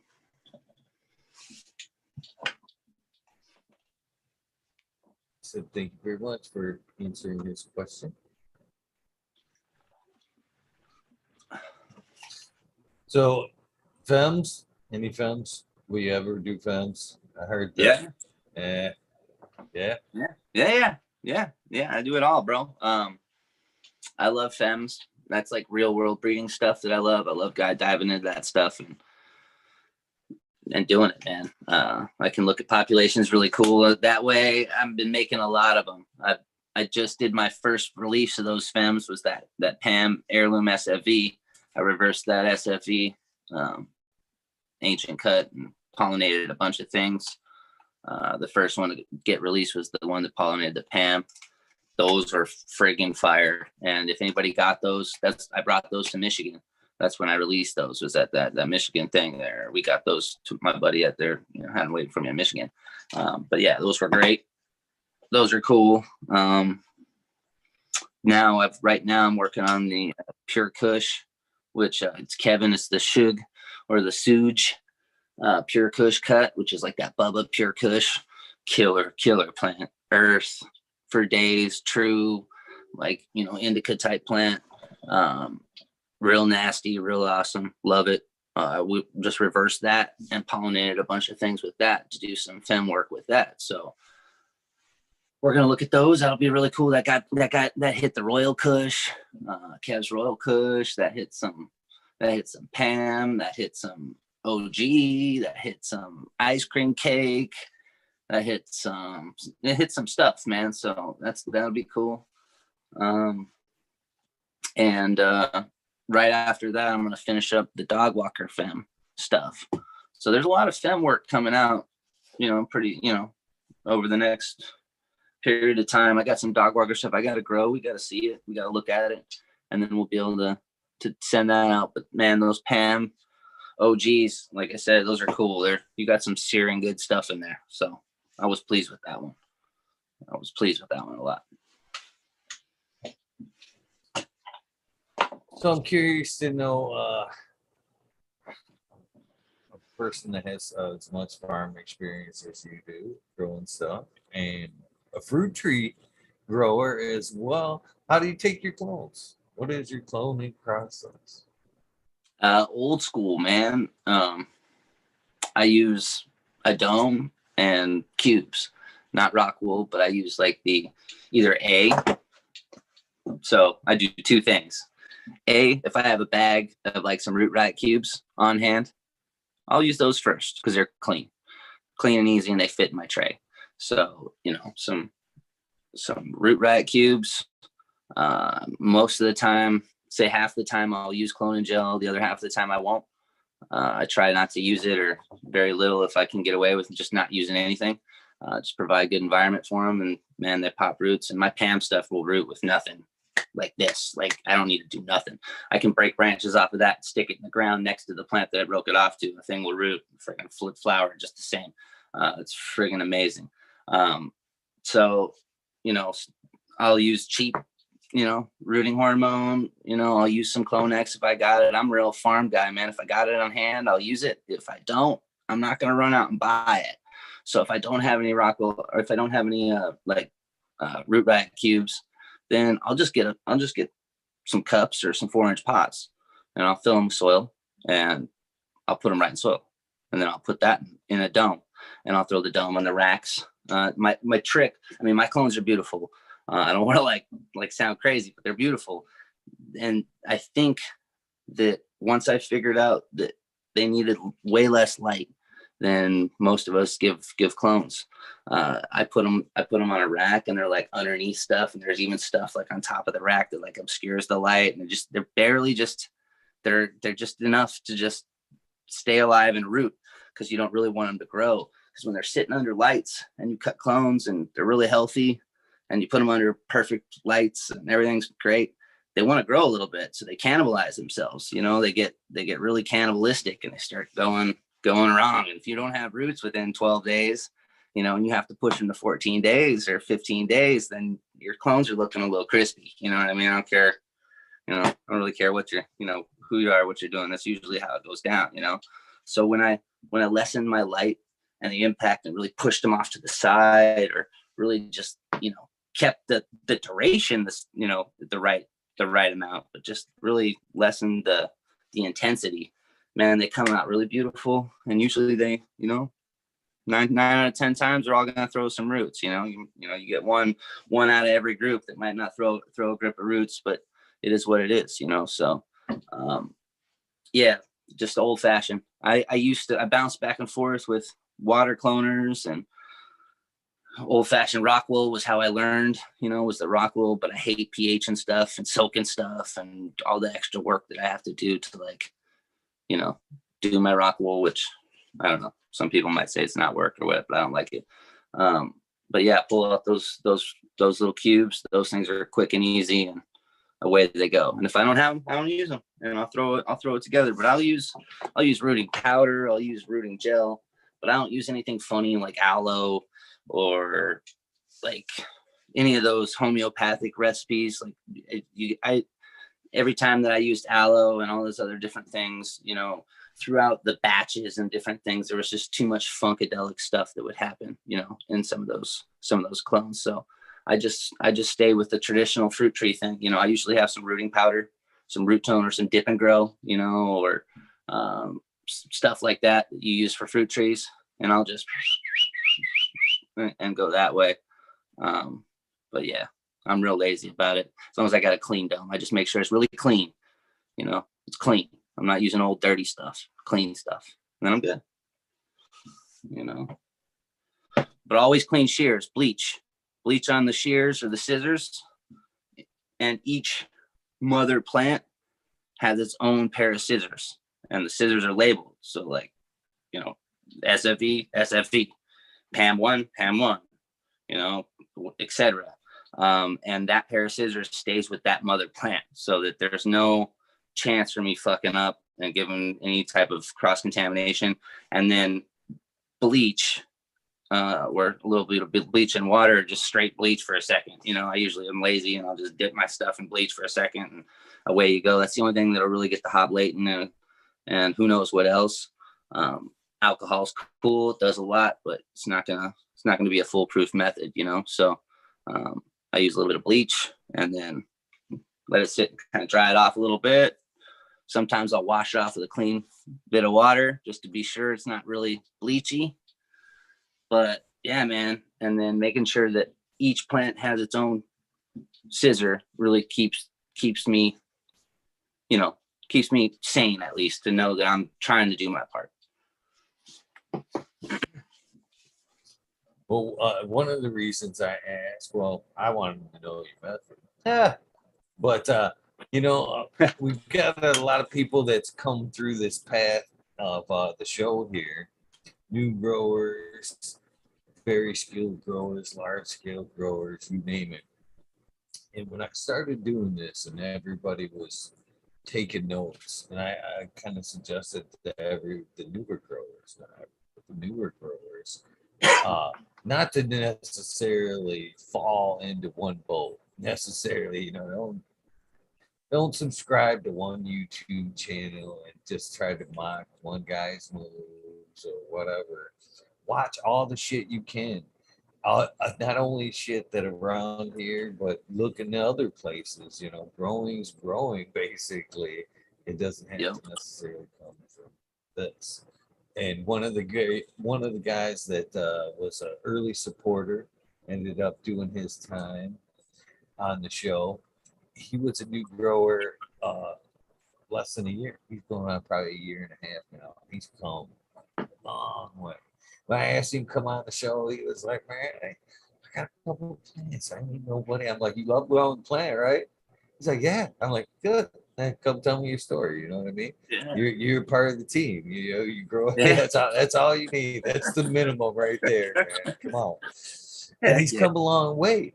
And as he's like ventured through his cannabis learning education, he took a little bit of knowledge from your kind of your area there, and that's why I asked if you kind of used it or heard about it as well.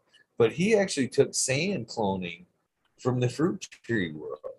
Yep. Basically, he's used it and having amazing results, almost like 100 for 100 in the sand tech, just cutting them and putting them in some clean sand. Yep. I was wondering if it was part of. That's why I was. You being a fruit tree guy, I was wondering if it was part of your citrus. repertoire. Yeah, we used to do citrus like that all the time, and figs. We do that all the time as figs. When we used to work at the nursery, I used to work in the nursery, and dealt with all the fruit trees and all that stuff, and we do propagation on the figs and on different citrus stuff when we could. We can't do citrus anymore because of different pests and stuff. That's a whole nother story. But we did with different cane berries and fruit trees of all kinds. We would root those suckers right in sand, and sand was cheap and plentiful. We used to get the horticultural sand because it was nice and clean and washed and good quality. Some of that play sand stuff, just like regular old sand you get, can be pretty nasty and dirty and have some funky contaminants in there. But a good horticultural sand, man, that'll root all kinds of stuff. I love that. The only reason I don't use sand for cannabis is because I don't have it on hand, and I could go buy big bags of, sand that I really don't like. I wouldn't want it growing in that play sand or that arsenic sand or whatever. There's got all kinds of funky stuff in there. But there's this little bit better grain horticultural sand that a little bit costs a little bit more money that I used to use all the time for free at the nursery, and that kind of spoiled me into the sand game. And I've never looked back. And that's the first time I've heard somebody bring up the sand thing in the cannabis space, which is pretty cool, because we used to just set up beds of it, and I used to just cut fig after fig and just bloop, bloop, bloop, bloop, bloop, bloop, bloop, bloop, right there, sit them in the dip and grow for a second, and they'd all sit in this little cup of dip and grow, and then we would just stuff them in this little sand bed, and there were little heat mats underneath of that little bed, and anything we put in there rooted like an SOB, and we pot those things up and sell them for, top dollar, so that's how I learned how to make fruit trees, and like started doing my own business stuff, I'm like, holy shit, I could do this myself, in a whole different way. So that was a cool time that taught me a lot. But sand tech, bro, people should look into that. That's for sure. That was Johnny Caneseed. I don't know if I threw his name out, but it was Johnny Caneseed who I was talking about there. Nice. That actually, just from this little thing here, some folks that were having problems with that area of their growing kind of took on to that as well. I've watched it, I've watched it firsthand, because he's on the show quite a bit. And when he first started doing it, we were getting like nightly updates, 7 days, nice thick roots in the sand type. Yeah. It was pretty impressive. It was a lot of air, obviously noteworthy. Totally. Yeah, that's like that's old school stuff. That's just fruit tree, using what you got, that's the perfect kind of medium for the air and stuff. And that's what you really kind of need, the more moisture and air balance. And that sand offers that perfect thing. You do the same thing with perlite, straight perlite, or a perlite vermiculite mixture, you know what I mean? If people have a hard time getting sand, or they want to kind of take that tech, you can do it just the same way with that. We used to do it the same way. So, take that for what it's worth. And then if you do water cloners, I always tell people, if you're going to water clone, then you probably should look into like growing with some sort of an aqua, idea in mind, like, a DWC or whatever, or straight aquaponics, you know what I mean? Because you're growing water roots when you're making those clones, and you put those into soil, then they got that acclimation and change and stunt period of time where they're just kind of like, oh, okay, they got to get used to being in that soil from going in the water. But if you go from water to like, a hybrid soil water, or water to water, or water to rock wool or something like that, you got a lot less of that, kind of that change, which helps with that shock, but I like to clone and whatever I'm going to grow in later on. So use dirt or soil, if you're going to grow in soil, or use little plugs that are going to biodegrade into soil as much as you can, and that's the way wherever you're going to take them, that's where you should kind of start them. Sand is great because you can take them right to that.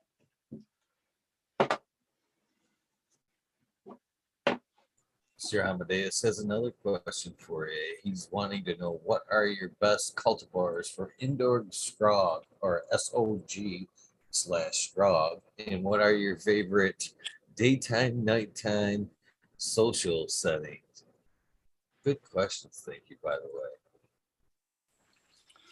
So like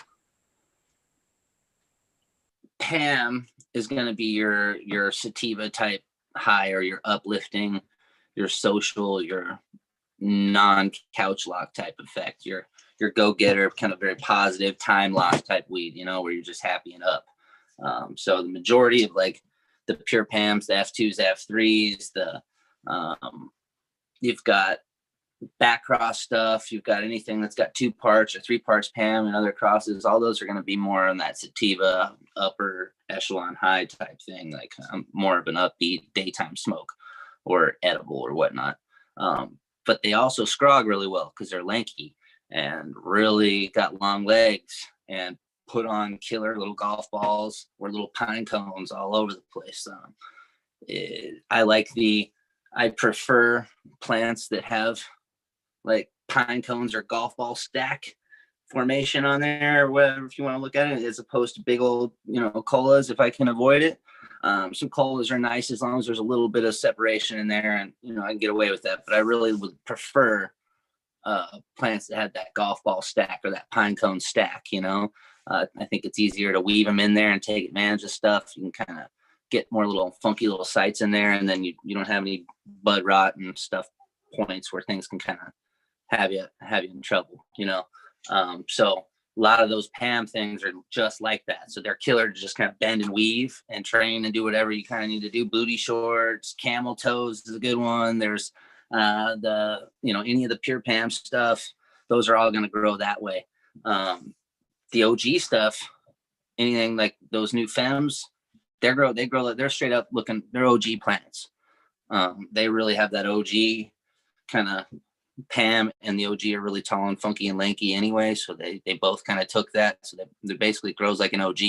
You can scrog an OG very well. You can do a lot of different things with it, but those ones are more, I need some support. I need to be scrogged, and I would prefer some sort of support as opposed to, most of those other ones, the Orchard Lady, the pure Pams, they stand on their own very well. The branches don't break under heavy loads. You don't have to scrog them or stake them nearly as much, or at all. In some cases, I don't even cage or stake most of these, and some get 9-10 feet. And they don't have a cage or nothing on there, and their branches hold. So those ones got tough branches, but all that OG stuff, the dog walker stuff, any of that dog walker side of things, any of the like the Pakistani or the landrace stuff, the Sheshamani stuff, all that stuff's going to be perfect for scrogging. Needs the support, lost the strength in the branches. But anything dog walker, the OG, the pandemic stuff, anything with the pandemic in there, all that stuff is heavy duty. It's good nighttime, rip and smoke. I think almost all the pandemic crosses have like pulled keepers out of there at some part of the globe. Everybody's like, oh my God, I got this pandemic cross with this. I'm keeping it. And they've kept it for several runs. There's some fire plants that'll just put you on your ass. But if you want uplifting smoke, look for a Pam dominance, something Pam dominant in the cross. And if you want the heavy duty stuff, look for that dog walker. Look for that OG stuff. Then you're gonna get more of the heavy duty stuff coming through. But yeah, scrog everything you want, because they're all scroggable. But if you don't want to scrog some of that Pam stuff or the booty shorts or something, you don't really have to. You prune them up properly, they'll stand on their own. They're tough. I love some of the names. I love some of these names. I got stuck. It's like, I'm not like a weird pervert or anything. I mean, we all like some tang, but like, because we named the Pam originally. My wife named Pam after Pam Anderson, by the way. I didn't even name her that originally. Like, my wife was like, she's beautiful, like one of the most beautiful things in the garden. And the seed stock came from like that late 90s period of time, early 2000s, when Pam was running on the beach in Baywatch and was the queen of the 90s, so she's like, we're calling her Pam Anderson. I'm like, hey, I'm down with that sounds great. So because she's named Pam, like, I try to keep that influence, like that that sex appeal type influence in a lot of those crosses. So if it has the Pam in there, like you're gonna have things like booty shorts, and you're gonna have things like dog beach, because you know the beach for Baywatch, you got something tied back to the Pam and her relationship to, you know, what's going on to here. So all of those, you know, all the sexy ones, you know, it's all based on that line. And then I've been working on I have a space line where it's like different telescopes and space type features, you know, Hubble and a bunch of other things that I like naming stuff after, and more thought provoking things that I do. And then I've got, you know, all the stuff that people might want to buy, you know what I mean? Like I always try to find that, you know, the caramel apple super twist or whatever, you know what I mean? You want to find a couple of those too, so you have some of that in there. So, you know, the people that are just name shopping, that's where they go, you know. But it means a lot in a name, and you can have the most fire stuff in the world, but you name it the wrong thing, you name it camel toes or you name it booty shorts, and the world will never know its name. I mean, it just, you can't get on the stage and say the winner of this competition is camel toes, you know. It's hard on the ears. But if you actually know what you know what I mean, and you do, and you go through it, you know, like, man, you be renaming that and going up on the stage, I guarantee it, you know what I mean? Because it's worth its weight. But it's just fun. That's the fun stuff. So trying to have some fun stuff, some stuff for everybody, you know what I mean? But I'm a super nerd, so I want to like name it things that is just weird, you know, that nobody really cares about, you know. So I'm weird. I gotta tell you, I would leave it as is. Seriously. I mean, if you're entering a competition, you want them to remember your damn name anyway. So you might as well drop it with some fucking booty shorts or some fucking camel toe, and like leave everybody going, huh?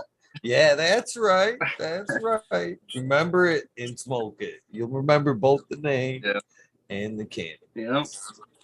Why? Yeah. Keep it going. I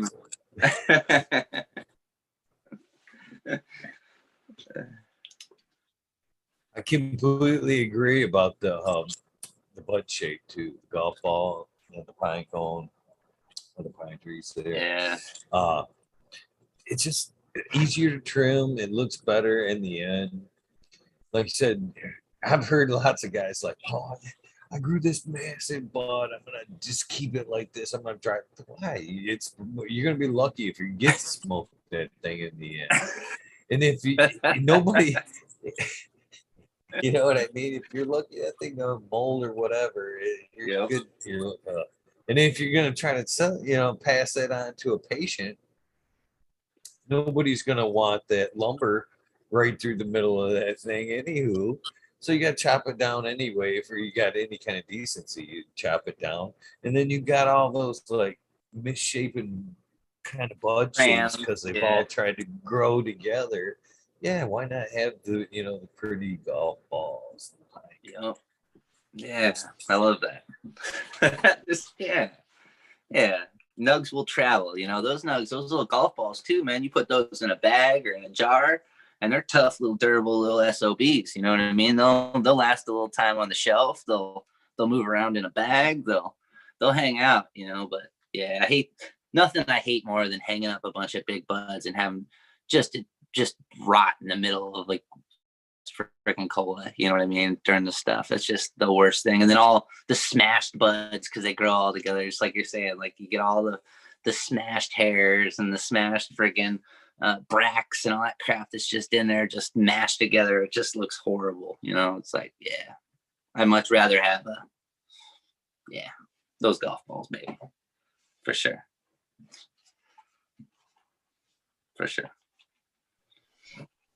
So, any tips too? You want to throw out any other general tips to anybody out there that's wanting to grow some of your strains? This is the golden age for cannabis. Like you mentioned earlier, those of us who started, 20 fucking years ago, there wasn't a lot. It was all trial and error, and you just felt your way along. You fast forward to, 10 years ago, you had the internet starting to come out, people starting to show their faces. A lot of us were still bandanas face. Yeah. A lot of my early pictures were fucking in a Jason mask, definitely sunglasses, hat pulled down. This is a whole different age. We got people talking about it, spreading the knowledge. Subcool, was right around that time when you could like really start purchasing seeds. And I'm still red flagged from buying seeds in that era right there, from ordering overseas. My mail still, anything that goes through the Chicago hub comes through with a red check to this day. Well, we haven't forgot you. We haven't forgot you. We looked through. Yeah. But one of the things about that period was, and it's even better than today, was like he was up there showing his strains, kind of telling you how you could fucking grow that shit. I thought was real cool. But now we're in a day and age to where knowledge flows freely, have access to quality breeders like yourself. So is there anything that you'd like to, throw out there, a little bit of advice for some folks that are growing your strains? How do you grow? You know what I mean? You want to throw some of that out there? Yeah. No, I mean, the two things I always tell people, if you're just growing my stuff from the start, what keeps me out of trouble is root space, making sure I got enough root space, and flipping with plenty of root space, because when a lot of my stuff goes into flower, they still throw some roots down, man. They will use up some of that area in that pot, and will damn well appreciate the space and the nutrition. So I always tell people, don't grow them in 1 gallon little pots if you can avoid it. And try not to flower anything in tiny stuff like that. If you can get away with it, your results are going to be greatly improved with a little bit of a bottom. More roots, more fruits. That's definitely true, especially with my stuff. So bigger is better with a pot size, and flipping them early with some room, like transplanting them into kind of their forever home, maybe giving them a day or 2 or 3, and then in they go. You know what I mean? So those two things will keep it right out of trouble, and they will reward you substantially. But yeah, you try to grow them in little pots and stuff like that, they're just not going to do, they're not going to do what they like to do. And giving them a little bit of cold too. A lot of that PAM really, I mean, you get color always. Color is always there. Color is a part of it, but the actual, like the way that the nug forms up, the way that the resin kind of changes with a little bit of extra little cold, some cold nights, that really will take them to some killer smoke. So I try not to keep it, if I'm growing inside, I try not to keep it always the same temperature in the room in a perfect environment. I really would like to have some cooler nights, if possible. So yeah, a little cooler night, more root room, and flip them earlier, and you're in good shape. You're in good shape. That keeps me out of trouble every time. So Thank you for that. I know that colder aspect does have a definite key to quality. I know I'm not just speaking for myself here, but us Michigan growers love the Michigan the winter season. I would much rather try to heat than to try to cool. And it is, I definitely agree. Much better product during the winter months here. yeah. Probably for the reason you're stating. I never even thought about the colder nights, but I just know in general, my garden is always better. I guess with that saying, I should shut the fuck up about fucking these long winters up here, huh?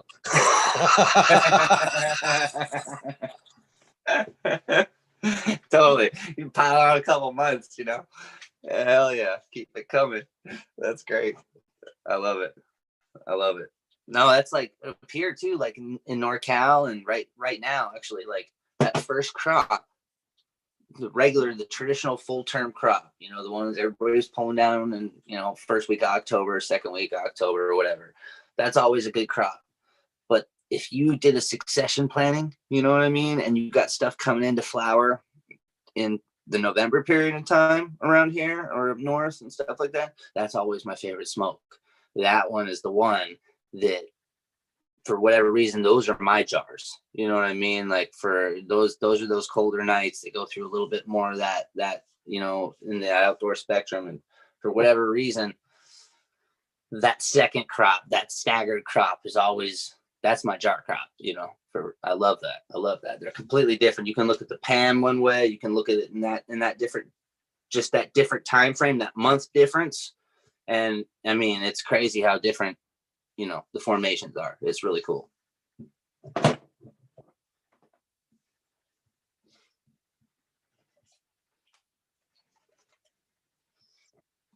So, how do you drive? What's your necessarily method of harvesting there? You a little bit on the larger scales, it sounds like. So probably a cut and hang and trim dry. Yeah, I pretty much stopped trimming. I you know, I usually I cut everything down to like equal size pieces so that they're easily kind of stacked and organized and hung properly. And I got a little hang shed that's it's a metal shed basically, so it gets really cold and it stays pretty cold in there. And where it is, it's just that the walls of it really do a good job. So I'm lucky in SoCal to where, you know, if I put something in the shade and it's got metal walls, I can pretty much keep that thing at, you know, 65 degrees all the time, no matter what, or colder if it goes. There are only a couple days out of the year where it might get really hot.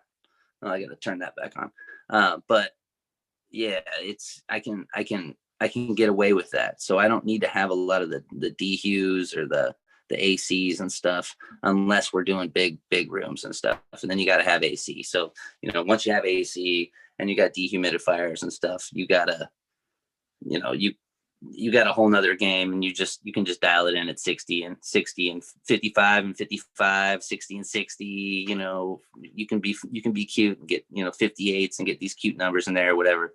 But if you're doing it outside, old fashioned way, like in the shed, you got to keep, my shed is cool. I get those colder nights. It might warm up a teeny bit. Those light swings in temperature, I think, help with a little bit of a dry and a little bit of a, you know, a changing of the flower.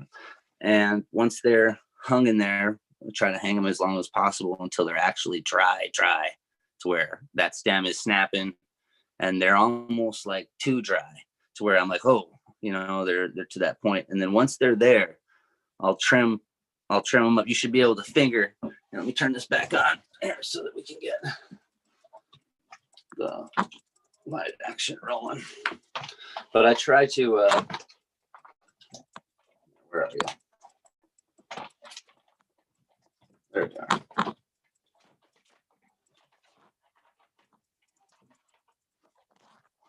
Is that light? There we go. So I like to hang them until they're super, super dry. And then to the point where I can finger trim them. I can hold up a bud and I can rub my finger down the bud, and those leaves just flake off of there like candy. And then at that point, I'll take some time and I'll trim up the stuff that I'm going to keep and get it all rolling, make it all pretty and nice. As much effort as I want to spend trimming, because, you know, they get big plants. You can trim all night with no help. So I trim up as many things as I can get gone, and then you jar them up. And once they're hung properly to the dry level and I jar them up, I don't do any burping or any of the nonsense because they've been hung up long enough. I'm not putting wet weed at all in the jar. Like, there's not a lot of that going on. Like, the drying and the curing is the process. Like, when it's drying, it is curing. And that is the process. And then once it goes in the jar, you know, you leave it in a jar for a week or so if you want, or you can leave it in there for a month or two or whatever. But I don't ever go back and do a lot of re-burping or messing with it. And as soon as I started actually drying my weed to where it was dry, to that plethora, not like Colorado dry where it's going to shatter completely horribly in your hands and be nothing, but like that, there's that fine line to where it was really dry. When you think it was dry and you're like, yeah, should I trim it? Wait one more day. You know what I mean? And when I started doing that, man, the nose starts blowing the tops off of them. Like the you get no more hay. The hay happens when you put moisture in there and you're burping it, you're changing it, you're constantly fiddling with it and stuff. You get hay, you get funny things like that. But when you do it like that, I've never had hay again. You know what I mean? I've never had that. It's always a top blower. It blows the freaking top. I was like, holy shit, this is fire. You know what I mean? So yeah, I used to chop it too early, and I used to put it in jars, and I used to burp it, and I used to do that. And I won the grow off competition in SoCal with the dog walker that I dried and cured in a hotel room in my truck back and forth, because I had a disaster at my house, and we all had to evacuate the house and go live in a hotel room for a couple of weeks while they fixed the house, you know. And that was right at the time when I was supposed to do the harvest for the competition, and I had to cut the plant down and open it up in my truck when nobody was around, close it up when nobody was at the hotel room. I would open up the stuff and it would smell up the entire hotel room, and people would be looking out their doors and like trying to figure out what's going on. My mom would come. She's like, you got to close this up. The entire hotel room at the lobby stinks. I'm like, I got to dry it, you know? And I had way too much moisture in there when I entered it, you know, more than I would have liked. And I still got, you know, third place in terpenes and, you know, top 5 in the potency, and was, you know, got an award and kicked ass. But it was like, I did that in my truck in a hotel room, you know what I mean? And with no like control variables. So when you get it kind of, you know, it's kind of like an art thing, but if I can just hang it and leave it, that's that one day thing. Whenever I'm like, okay, I'm going to trim today, I always just wait one more day. And then that's been a big help for me, you know.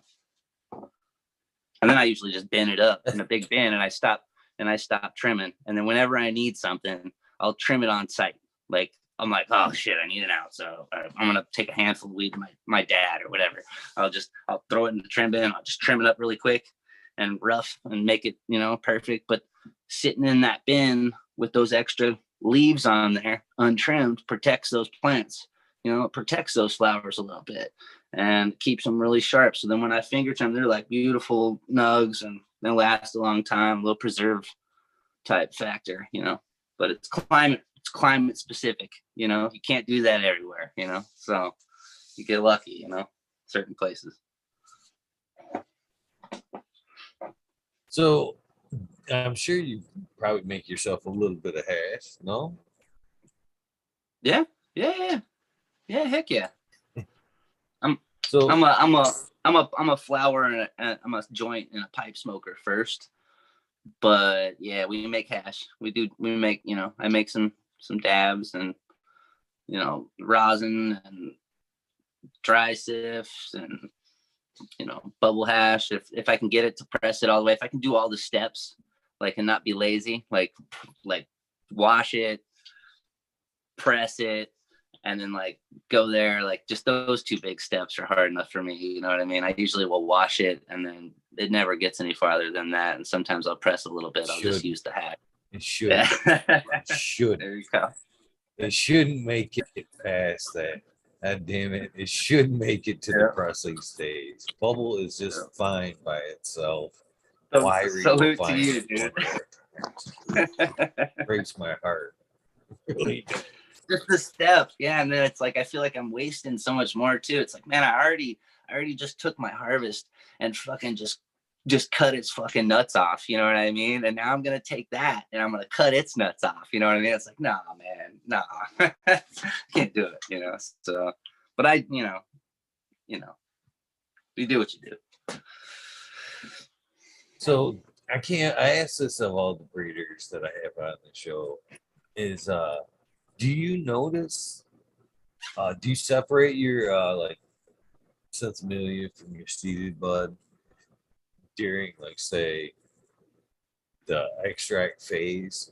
Because I've kind of wondered, I've kind of come up with this theory that seeded bud, even though it is seeded, kind of takes a different path, and it's stonier in a way. So do you think that your seeded uh, waste, if you will, uh, puts out a more stonier hash than, say, your Pam Sensimelia, than your Pam seeded?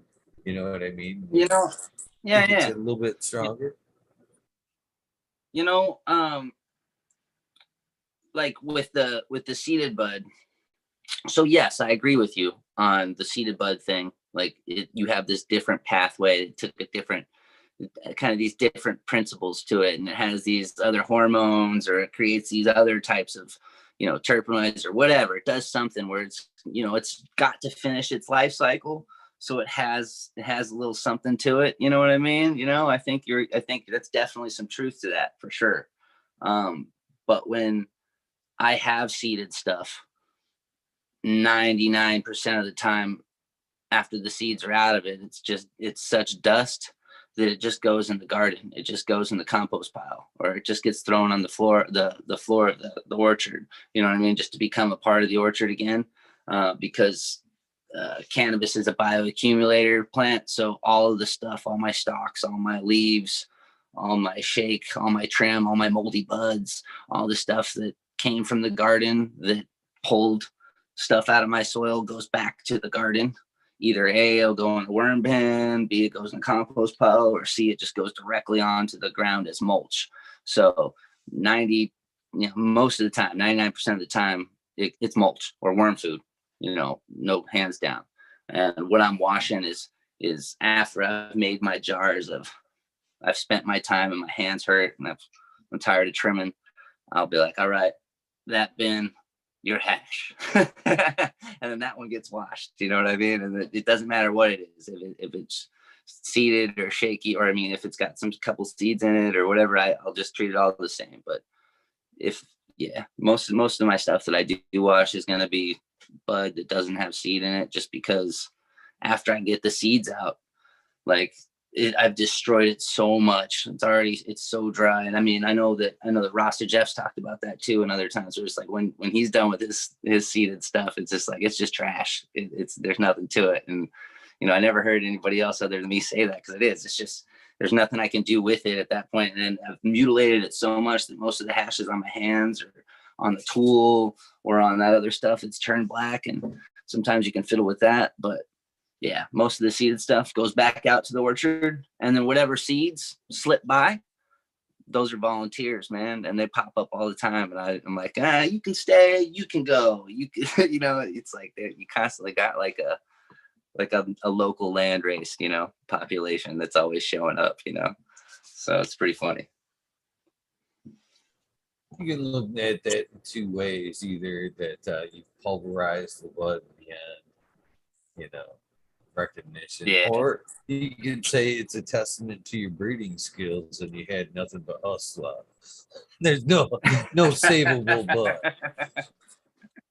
Yeah. I like that. That's good. I like that. Yeah, your bud should be full. They should be full.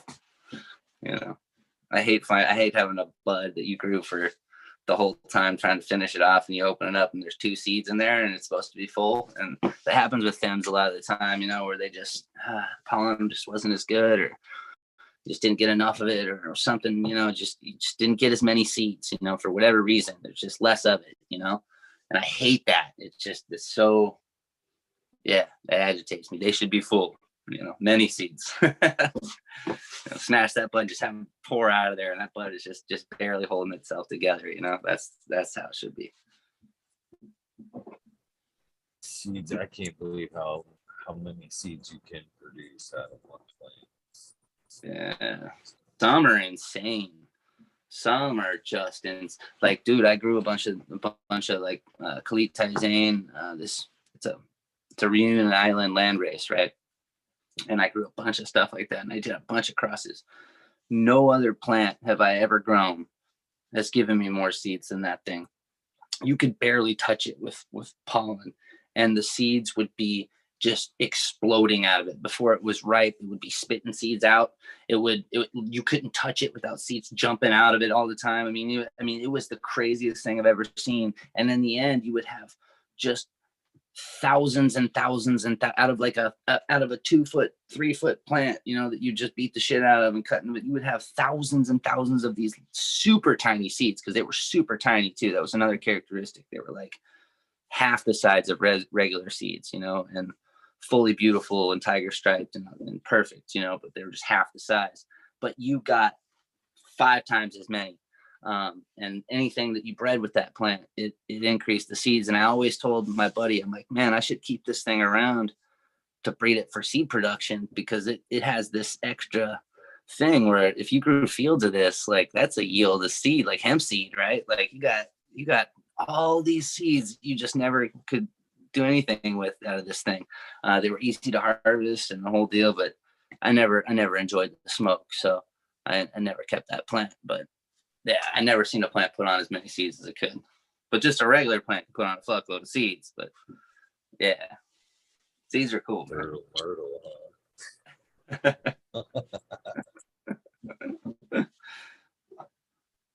Trying to So you want to seeds. throw out some suggestions for some aspiring breeders or some people that just want to preserve some stuff for themselves, as far as like timing and length they should go? And I've heard you mention all these things in the beginning, and they're so important thing in seed storage. Yeah. So make sure that if you're making seeds, like if you're trying to do stuff, like what I also learned is try to use more than one male from a line if you can. Don't just go specific stud hunting and try to pick that one stud. I mean, you can. There's nothing wrong with it. It's got us to where we are today. You know what I mean? But if you're trying to like preserve a line or keep all the possibilities open and present to where we can dig those up later, it's best to have several males, as many as you can, and as many females as you can of those same things, to preserve the genetic diversity and integrity of that actual line. When you take just one plant and you breed them together, it's like the ultimate bottleneck. You know what I mean? You've got so little there in the end as you go down that it's cool. It works, and nothing wrong with it. Like I said, it's cool. I do that all the time, and I hunt for special males. But if you're trying to do it like as from like that kind of thought process, or if you're trying to preserve something for long term or some sort of a cool thing that you need, the more the better. You're definitely going to be better off. And then actually choosing elite stuff. Like that's the hardest thing for people to do is actually look at the seed. Look at a good amount of seeds. Like you can find cool stuff in a 10-pack. You should be able to find a winner for yourself in every 10-pack. I believe you should be able to find something. You're like, hey, I'd smoke that again. In most things you should. I would hope. But when you really breeding with stuff, like that one you think is good usually isn't as good as it could be, so having more of that to look at. So if you only have a 10-pack of seeds, you buy your favorite pack of seeds from whoever you buy it from. You got 10 of them or 12 of them or whatever. Take that pack of seeds and breed them all together. Every plant that you get out of that pack of seeds, breed them all together. And then all of those seeds that you get will be the amount of stuff that you will last you a long, long, long time. And then you'll be able to pop, 5 at a time, 6 at a time, whatever your limit is or whatever you're allowed to grow, whatever your space does or your laws allow, you can pop 6 at a time. And, you pull one out of that group. That one was really good. Maybe you clone that one and then you pop 5 more of those later on. You work through and then you collect as many of the best ones that you can out of that group and then breed those together. You know what I mean? You're taking all that stuff and that takes time and that takes effort and nobody really wants to do all that stuff. But if you really want to do it, that's what you do. You got to find the best stuff And if that one that you kept before isn't as good as the one you found today, then, you know, unless you're trying to do a preservation and you're trying to bottleneck something down or lock something down, then you can go that way. You don't be afraid of fem seeds, because fem seeds are the, you know, they're just another tool in the toolbox that needs to be deployed. And that's how real breeding and stuff for all of our vegetables and stuff, a lot of that stuff is done that way. And it's good ways to really make the plant that you want to make. If you have a clone only, the only way you're really going to be able to make that plant in seed form is to breed it with itself, because you breed it to anything else, you contaminate it. And now you have this whole nother set of genes that you can't weed out ever. It's now contaminated. So the only way to truly chase that thing down, you know what I mean, is to breed it to itself, and then breed it to itself, and then breed it to itself, you know, and really make it itself, so that you only have that genetic profile to work with. So selfing is really important, but you got to, like, again, it goes with picking the right plants. You got to pick the right plants. You can't pick any plant. You got to make sure they don't have hermaphroditic tendencies and weird things, or do all kinds of strange stuff. You know, you gotta pick the right plants, but don't be afraid of fems, and use more plants in pollinations, and it'll do better, I think, in a lot of ways. Are people eliminating themselves by using fems for breeding projects? Would you like to see people start, if they're gonna, with a breeding project in mind, see them start from a right seed, or do you think they're limiting themselves by right off the bat by starting with a fem?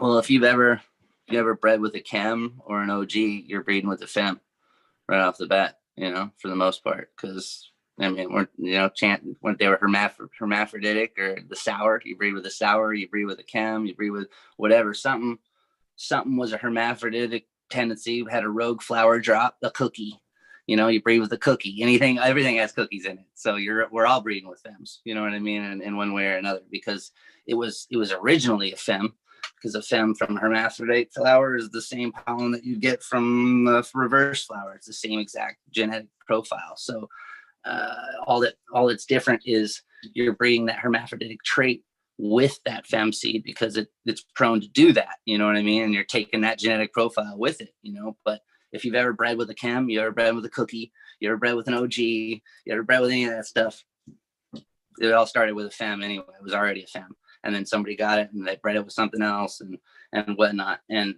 you know, yeah, you can start something off with a fem.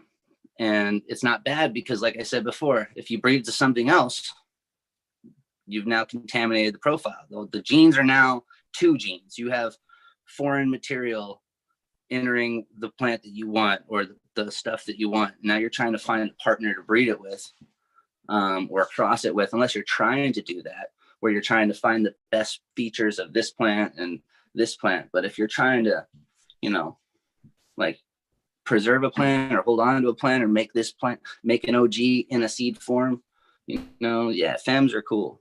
You can start there, and there's nothing wrong.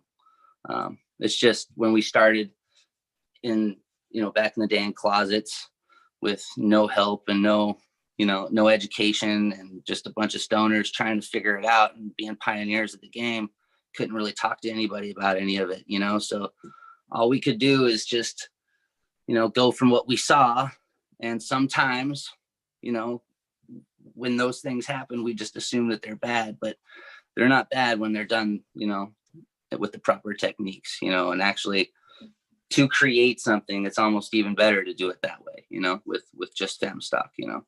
So it just depends on your project or what you're trying to do, and how you're going to go about doing it. And there's a different tool that you can deploy. And sometimes you need to deploy fem, you know, stuff. Sometimes you gotta do an open population. Sometimes you want to do a bottleneck breeding. Sometimes you want to go do back cross type stuff. Sometimes, you know, you want to create some completely different new, or like with that chem and the Australian bastard cannabis. Like, yeah, the Australian bastard cannabis on it by itself sucks. Like, cannabis sucks. It's not very good. It's not enjoyable to smoke. I don't like it at all. Um, it's not good, but it has the most radical leaf shape ever. It's way cool and completely worth capturing. You know what I mean? So that is the instance where you need the foreign material, because breeding it with itself really is just going to give you more crap. You know what I mean? That does this thing, you know? So if you're trying to do it for that, you need the foreign material. So that's when your outcross comes into play, you know, and you need to get a donor,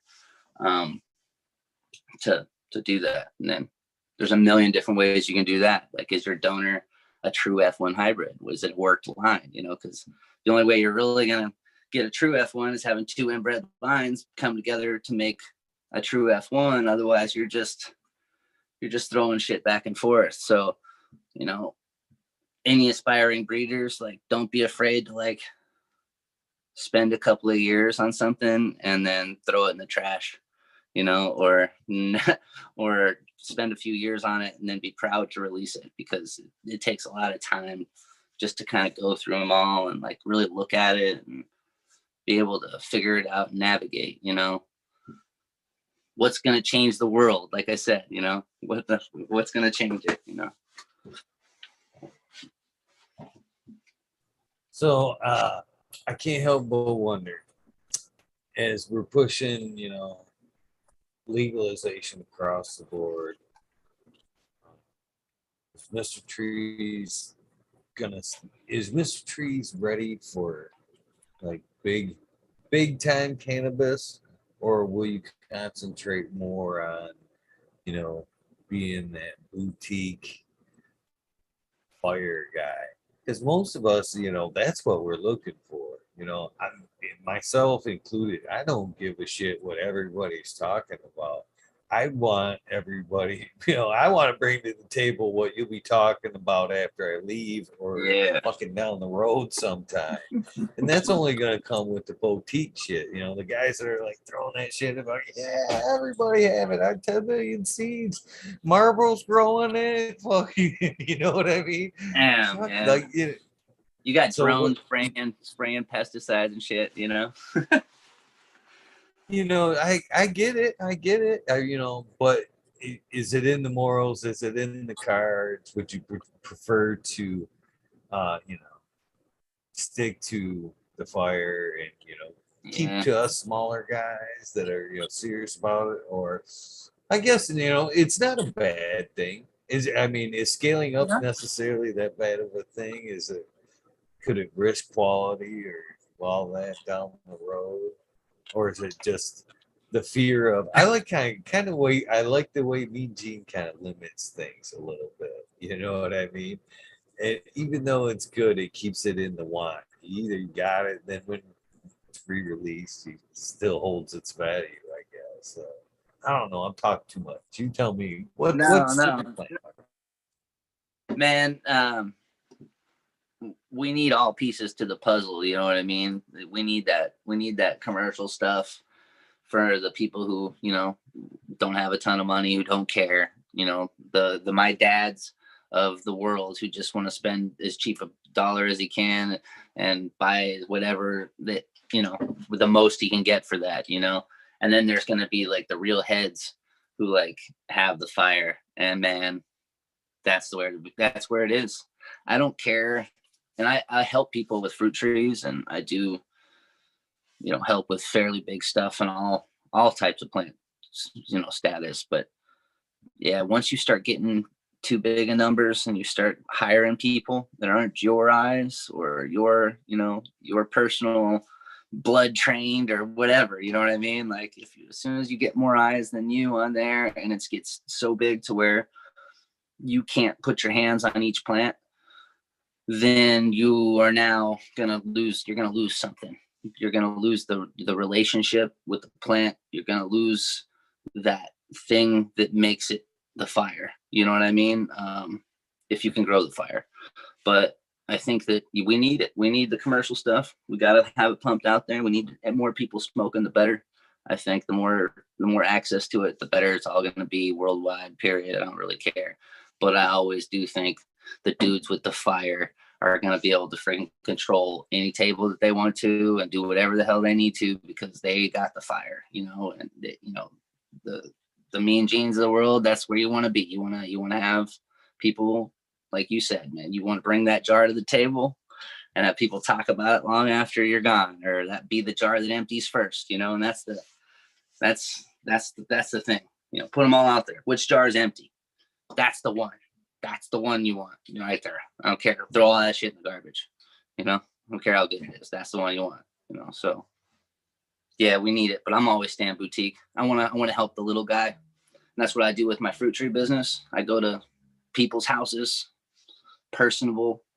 We help with fruit trees and diagnoses and help them grow their own food and get healthier and use their land and teach them where the hell their food comes from and how to utilize that and take advantage of Southern California sun. And then, you know, being on that personal small level is like the greatest thing ever. You know, it's rewarding and it's nice, and that's the way cannabis is and needs to be. You know, that's what makes it real. You know, that's what connected people. That's what Bob Marley was talking about, and that's what, you know, all those fools, you know, have always preached, like you know, it doesn't see anything. It just sees people and brings people together from all places, you know, and it's the greatest thing in the world, man. It's killer. But you lose that, you know, along those lines when you get too driven by charts and shit, you know? So I can't work with charts. That's not how I do it. I've always been a free bird, dude. I like charts, but I don't want to be told I got to do it certain ways all the time. I want to feel it out. I want to be able to be in tune. That's important. Amen to that. God, couldn't believe it. You kind of touched on the base of seed size a minute ago. Should people necessarily use that as necessarily a sign of vigor or quality of the seed? Some strains, as you pointed out, man, just put out small beans, and some ones just put out coconuts. Should they be scared of when they get some and they're like, oh man, they're not coconuts? You know what I mean? Can you educate us a little bit on? Yeah, no, seed size has a lot to do with, you know, a lot. It's I've grown certain plants inside and outside, under certain lights, under other lights, in different situations, and made seeds on all those different kind of aspects with the same plant. And the seeds always kind of turn out similar but different based on how they were grown. You know what I mean? Where they grew up, what light they got, where they were, you know. So seed size it's mostly genetic, you know, in a lot of cases. Like if they're really, really small, like, and it's a definitive difference in seed size. It's a lot of that is genetics, you know. The size of the seed gets carried in, like, the genetics. Some are just coconuts, some are in between, some are small. But then you have things like pollination time. So when did that plant get pollinated, and how much pollen actually hit that plant? Because if you pollinate that plant really, really late, and there's a billion friggin' pistils on there shooting off all over the place, and you're pollinating later in flower, week 3, week 4, or somewhere along those lines, you know what I mean? Week 5, week 6, whatever. If you're pollinating late in flower, there's going to be more pistils and more seed sites available. So the seeds that are produced by that pollen that hits there, you're going to have more of them. They're going to be crammed together, and they're going to be smaller, and they're going to be more misshapen. They're not going to be as pretty and as beautiful and as big, and there's going to be more of them. So less energy is going to go to each one because the plant's only going to have so much uptake. So kind of like fruit trees too. Like, fruit trees don't care about how big the fruit is. They just care about getting as many pieces of fruit out as they can, because that's their seed, that's their offspring. So they don't care if it's good quality. They don't care if it, you know, if it's gigantic or pretty or whatever. They just want to get as many little pieces of crap out there as possible. So the more, you know, pistils that get hit with seeds, the later in flower, the smaller your seeds are going to be anyway, because there's less space for them to develop. If you pollinate a little earlier, you'll get less seeds, but everything's spread out more substantially. So you've got less pistils sticking up. Pollen's going to hit these things, and you're going to have these seeds start forming early on in that flower's formation. And those seeds are going to be bigger and beefier and perfect and great shaped and strong. And they're going to harden up and be inside that flower, and they're going to ripen up really, really nicely. and do well. And then also like cooking your seeds long enough. Most people don't cook them long enough, which means not cook them in the oven, but like grow them long enough, flower them long enough. It takes at least 4 weeks from pollination to get seeds that'll start to really grow. You know what I mean?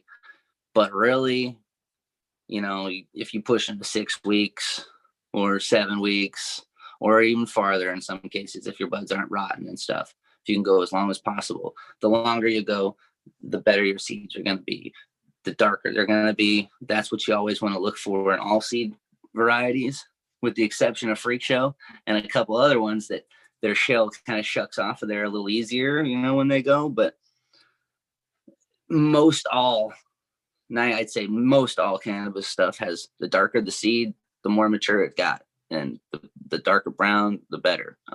Stripes aren't necessarily, you know, always there on certain ones. Some are no stripes, some are polka dots, some are dashed, some are full on. Really, that has genetic implications as well. But size is genetics, and then time of pollination has a lot to do with the size of the seed, and then the quality of the seed. Always, the longer the seed goes on the plant, the better they're going to be. No, hands down. You pull them early and you got some kind of whiteys, or they're just light brown, you know. I mean, yeah, some of those are going to grow and, you know, whatever, but they didn't mature. You know, they're not going to last nearly as long in storage. They're not going to be durable. They're not going to, you know, you're going to get a quick bang out of those, you know. You're going to have poor germination rates. And then like pulling your seeds out too early, making sure your plants are dry as fuck before you actually try to take the seeds out. You start taking your seeds out of wet buds, you've now contaminated them with different types of bacteria in the air and other things. You've now stripped off a lot of the coating that's trying to harden on the outside shell. So that's how come you'll see some seeds that look like they've been peeled a little bit, like part of the coating has been peeled off, you know, because either the weed is that like supremely dank and super sticky to where it's like you can't get those seeds out of there without some of it peeling off, which is great, and that happens. But a lot of the time it's people that are pulling them out when the weed is still too dry or too wet and the seeds haven't hardened over enough. So letting them be really dry and making sure that, you know, you can shake them out of there pretty good. They're falling out of there when you touch them, it turns to dust and it just seeds are dumped out of there and they're all dark brown and beautiful. You know what I mean? If half of your seeds are white, you know, then, you know, your pollination times are messed up. You didn't cook them long enough, whatever, you know, you got all kinds of stuff. And but most of them should be nice and brown. You cook them long enough, they should be hard. And the colder you cook them, or not cook them, but the colder the temps when they're growing, and if you malnourish them, you don't give them enough calcium and food, and they're pregnant ladies. So you want to treat them like something that's produced in a life form in their belly. You want her to eat healthier, right? So you want to feed them well when you're making seeds so that they have all the nutrients necessary. But you want to make sure that when she's cooking, that like you're not pollinating her over and over again as they're developing. Like you get a certain window, a week period of time where you can throw pollen on this thing. But if you're throwing pollen every couple of weeks, then your seeds are never going to ripen up. You're always going to have seeds at different stages and different places.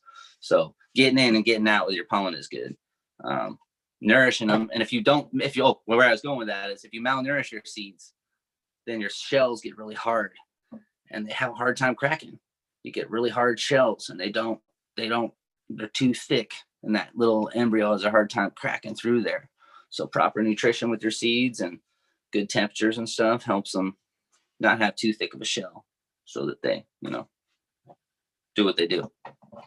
But there's a million things, man. There's like all kinds of things that you screw up for, Oh, big one. Don't get your seeds out of your plant. Don't shuck them all out of your plant and have them, don't take them from your plant and then put them in a sealed container.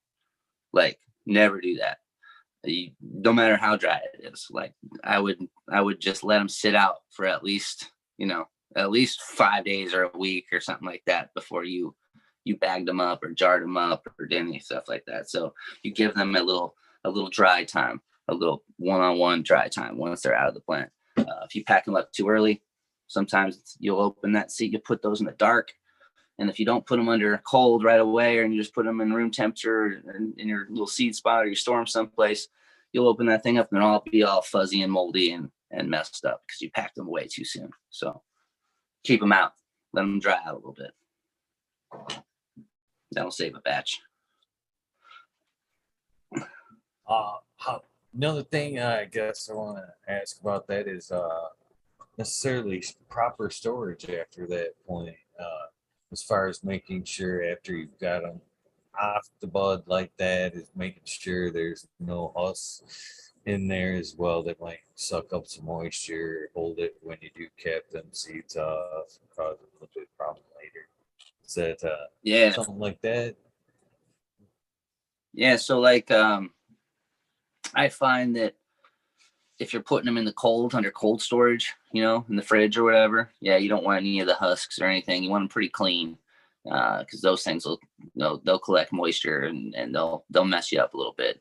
Have the potential to anyway. So I always make sure they're really clean if they're going to go into cold storage. But if they're just going to go into room temp storage, what I do for lots of them is I have like a beer cooler, just a regular old cooler, throw a bunch of beer in or food in, you go camping, whatever. Those coolers are killer. And you just get a couple of those coolers, or a cooler. Most people just need a cooler, but I got a couple coolers on them. But you get a cooler and you stack it in the coldest part of your house, in a closet someplace in the dark, or down in the basement, or wherever, your cold room, your garage, wherever it's cool, doesn't get hot. And those coolers keep it killer. I mean, you can keep seeds in there for 10 years and have them pop, and do their thing, as long as you have them dry and store them clean and good in there.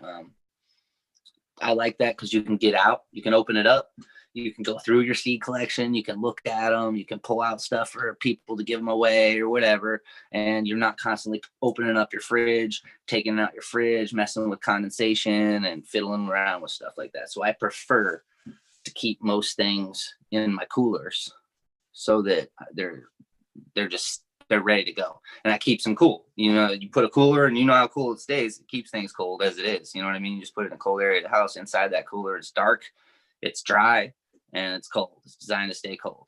You know what I mean? So that's what I've been doing, for years, and that's one of my favorite things. But some of the special things, like some Pam, some of my special lines that I have, really proud of, I'll always take a little portion of those seeds and I'll vacuum seal them in like a food saver bag or whatever, you know what I mean? With a little desiccant pack, either in there with it, or at least in the, I'll food saver it and then put that inside of a jar or inside of another bag and then inside of a jar with some desiccant, and then that'll go into a fridge.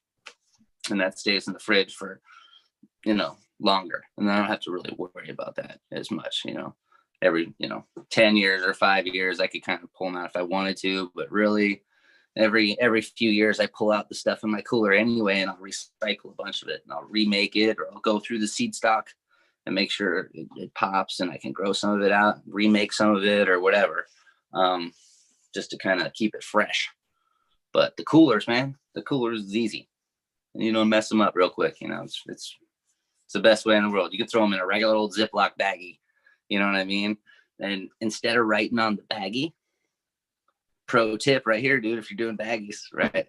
Key tip, just take a piece of paper and write your information on the piece of paper and put it inside the baggie. Don't write on the plastic baggie, because you put that plastic baggie in there, all that writing wipes off eventually. You always lose parts of it. I have bags of seeds that I have no idea what they are. I have no idea, you know what I mean? Because of that shit. So take a piece of paper and rip something off your mail and fucking write the name of whatever it is and whatever info you want to keep, and put it inside the fucking bag with your seeds, or inside the jar with your seeds. So don't write on the jar. You can too, but have a backup plan, man.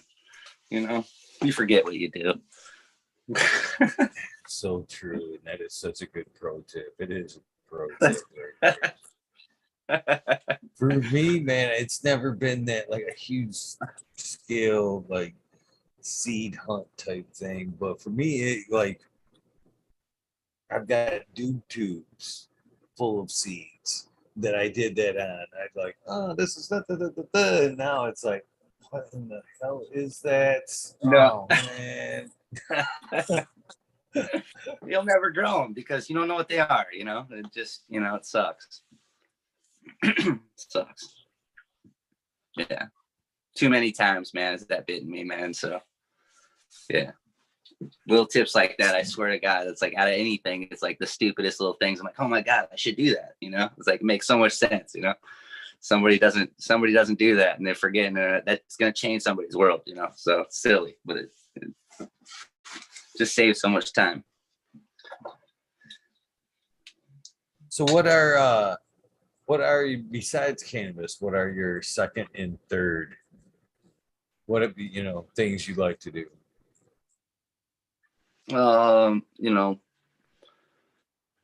fruit trees is what I do, you know, when I don't do anything. I've always been Mr. Trees, even, you know, forever. It's not for cannabis, it's because I am the tree man, you know. So trees is always cool. So plants, I get texts every day from people. What is this plant? What is this? Do you know what this is? You know, all that stuff. So I like, I'm the plant man all the way around when it comes to that, and fruit and production and culture. But aside from plants and shit like that, man, I like, you know, I like collecting coins, weird nerd shit. I'm super deep into like space and like astrophysics stuff. I like stock market stuff. I'm into cryptocurrencies and funny things like that. I'm hip to all those funny little things lately. I'm trying to learn more and not be old and really, you know, take advantage of some stuff. I do, you know, I play music. My dad's a music teacher, so I always played music, man. I play anything with strings. You know, guitar's my thing, but I play anything with strings. You know, I can play all that shit. I'm not great at anything, but I can play. I've been in lots of bands. I've done some touring. We've, you know, I write lots of songs and funny things, stupid stuff like that. Or, you know, that's what I did a lot of my youth, you know, smoke the weed in weed houses, writing songs and, you know, practicing, we spend a lot of time doing shit like that, you know. But man, I spend just a lot of time learning. I mean, if it's not like I drive a lot because I travel all over looking at different orchard plots and different people. And I travel all around. I spend 200 miles a day easy, just driving around, going to different places, doing fruit trees and helping people with cannabis and random shit like that. So along the way while I'm driving, I do lots of like audio books and YouTube. I'll put YouTube on and I'll put like soil science on, or I'll put astrophysics on something on, or I'll put the stock market things charts on. And I spend time learning like how to make, like, you know, how to do things, you know, how to do certain things that are going to help in the long term, you know, so I like to learn, I guess, is like the overall answer, man. I spend a lot of time learning about shit, you know, and trying to figure out, you know, how much stuff I can cram in here that ain't completely useless, that, you know, will maybe help somebody or help me, you know, send my kids to a better place, you know, and make sure that they can be smarter than I was, you know what I mean? Because I didn't take advantage of nearly enough stuff, and I didn't start learning until I was friggin' in my 30s, like mid 30s. I was like, man, I'm dumb as shit. I didn't do any of the things that I should have done. And I just know about these fruit trees because that's all I've ever done. So now I got to learn about all kinds. I had to start helping with homework. I didn't know any of that stuff, you know, certain things. I was like, man, I got to learn about everything. So I just got this crazy learning bug, and I just dive through it and I just learn, man. I learn about everything. I try to learn and do, you know what I mean? So that's it. That's pretty I'm doing awesome, it good, brother, man. Yeah. Don't ever grow out of being a nerd, man. Don't ever grow out of being a nerd. Seriously, man. Yeah. I'm a big Audible fan now too. And what is it? As I sit here and listen to it, because I wondered too, and I think a lot of other people do as they sit home, watch the fucking History Channel and other shit. Why wasn't I interested in this back in school? This is cool shit. I know. honestly think it's, they were forcing It's a forced itinerary. That's it. I think the kids nowadays, the homeschoolers have more of a better chance because they're learning more geared toward what they like, what they want to be. Even if they fail, this is the way I see about it. Even if they fail, at a younger age, nobody's going to know what they want to do growing up. Nope. But if they say, hey, I want to be an astronaut and I'm going to learn everything it takes to be an astronaut, it's if they've 18 and they're not going to be an astronaut, is that a fail? Hell no, they've learned a ton of shit along the way passionately. That's the difference too. They passionately learned it. You know what I'm saying? And I think that's what's happened to us. We were force fed what they thought we should know.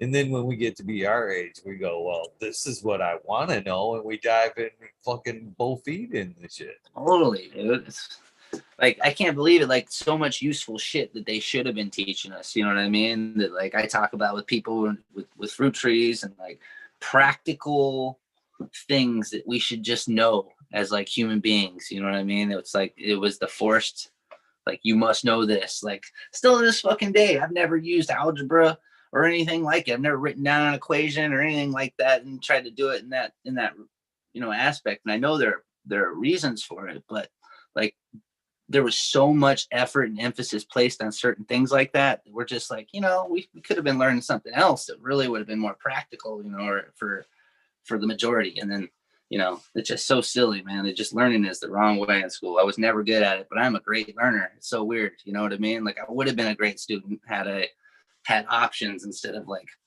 you have to do this. Cause I ask questions, and people don't like people who ask questions, so I want to know why about shit. They just want you to do it, and like, this is just, it just is, I don't like that answer for anything. I don't like that at all. I want to know why about stuff, so I had a hard time. I hate the phrase "I can't" as well, by the way. Yeah. It gets right under my skin. There's no such thing. You want to take the time to learn. You can do anything. You can if you don't want. Yeah. Yeah. I mean, if you don't have, go ahead. I didn't mean to cut you off. I said, no, you're good. You're the guest. All right. I was gonna ask you because I'm a bit of a nerd too. I absolutely love Audible. That's why a lot of times you might not catch me in a lot of show chats or whatever. I feel like a lot of times I've kind of learned that lesson. I want to move on to the brighter past. So it's fun to hang out and chat, but a lot of times if I'm in a show chat, it's because I just want to be sociable. That's it's, you know what I'm saying? Unless the subject matter is, why I'm there, basically.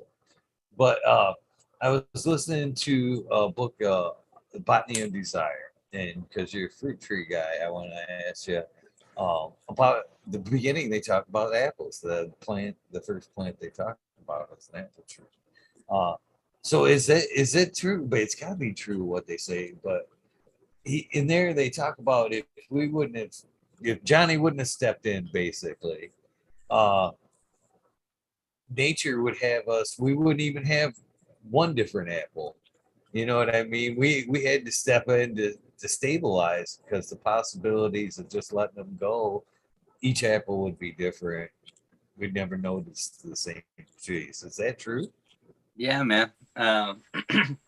Most things, there's like a genetic term, I forget. It's a funny word, but like, true to seed is not always common with fruit trees. There's not. It's something that some things are, and most things aren't true to seed. And apple's one of those things that's not true to seed. You can't plant an apple and get the same apple that it came from. It's like the roll of the genetic dice, kind of like an avocado. You plant an avocado, it's a roll of the genetic dice. So basically, whatever pollinated that flower before it became an avocado, where other avocados around, it pollinated itself. That's an aspect. Then when it's out of the seed and you plant it, what's the soil composition? What's the water like? What's the environment like? What are the temperatures like? That turns on certain things in that seed. which are favorable for survival in a lot of cases, and then bang, you get a tree that grows out of that roll of the genetic dice. And sometimes it's a magic tree that's delicious, and a lot of times it's not. Nature chooses strength and health and vigor and survivability over flavor, right? A lot of the time, it's not going to pick the biggest, beautiful, like I was saying before. The trees only care about producing as many pieces of fruit as it can. They don't care about making them big and juicy and beautiful. Man has to step in and make that happen, But Johnny Appleseed, he traveled around, and on his travels, he'd eat apples or whatever, and he would plant seeds. And everywhere he went had different situation, a different, climate, a different soil composition, a different place, a different thing. And out of those rolls of the dice came all these trees. And I think what he was planting them for people behind him for years, so they could have cider and food and all kinds of stuff, whoever's coming from behind or whatever the legend goes. I don't know. But so out of those groups, certain genes turned on, and some of them were really shitty and crab apple-ish and no good. Some of them turned out to be pretty tasty. And the ones that turned out to be pretty tasty, those were the ones that we took pieces of and we made clones of, and we started grafting with. And that's how we got the Haas avocado. I think it was a mailman. His name was Haas or something like that. And he planted a seed out of an avocado that he ate, that he brought from wherever. And out came this tree that produced fruit and held the next year's fruit on the tree, which was like double productive, which at the time, the king of the avocado world was Fuerte. And Fuerte has like a main season from from January to like March. You can eat Fuertes. And Haas, you can eat from March to like July, and sometimes into August. It has like almost double the season because of the length of time that it sets. So that immediately replaced the Fuerte trees, and all the avocado groves that were growing all around here and during the avocado belts were replaced with Haas's because it was more productive. They could make more money, and it all came from that dude mailman seed that they took a piece of because it was a productive, badass plant that had a feature that was beneficial to us. And that's basically how the apples came. And they can breed them. You can start rubbing pollen and get technical with it and start selecting for things. And like Dave Wilson Nursery, that's a cool thing, cool website to look at. They do a lot of I think it's the Zager family or Zyger or something like that. And they do all the breeding for the apriums and the pluots and the pluaries and all the crosses, the nectoplums, all those cool things. They're killer plants. The pluots you see in the stores these days, but those are all pollen breeding crosses. They're taking pollen and pollinating and growing the seed, and out of those seeds 10 years later, some of them turn out to be tasty, some of them are crap, most of them are crap. The ones that are tasty move on to production, you know what I mean? And that's just how you go about it. But nature will always select for survivability, and usually that doesn't come with high quality, you know what I mean? It's possible, but that's not likely in a lot of cases. Almost back to the selecting for mutants thing, huh? Yeah. That's what really is. That'll teach you something cool about breeding too. If you get some bastard cannabis, some pure bastard cannabis, and you can get some from CSI. I think he still has some out there, or Hybrid Tech, or one of those guys have been working with it for a long time.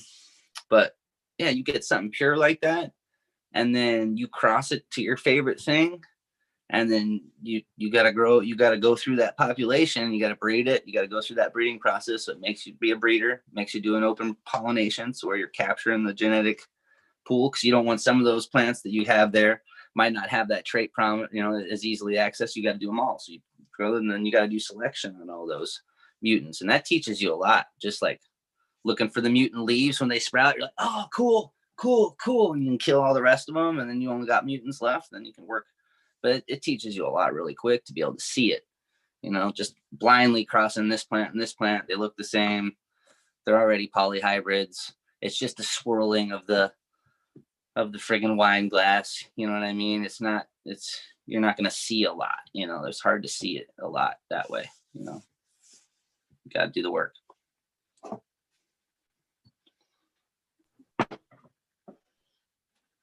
Just kind of checking in here, pushing what, 3 Yeah, hours?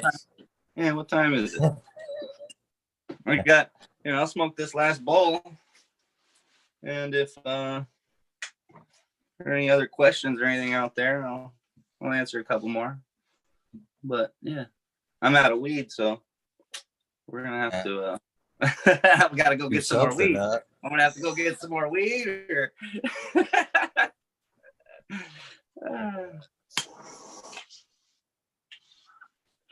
So yeah, I've had fun tonight, man. I definitely have enjoyed this.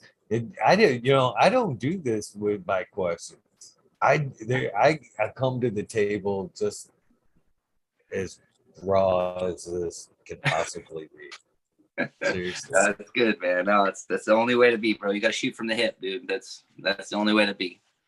You know. That's right. Got to. That's real. So, what necessarily is something that you're hunting for, Kurt?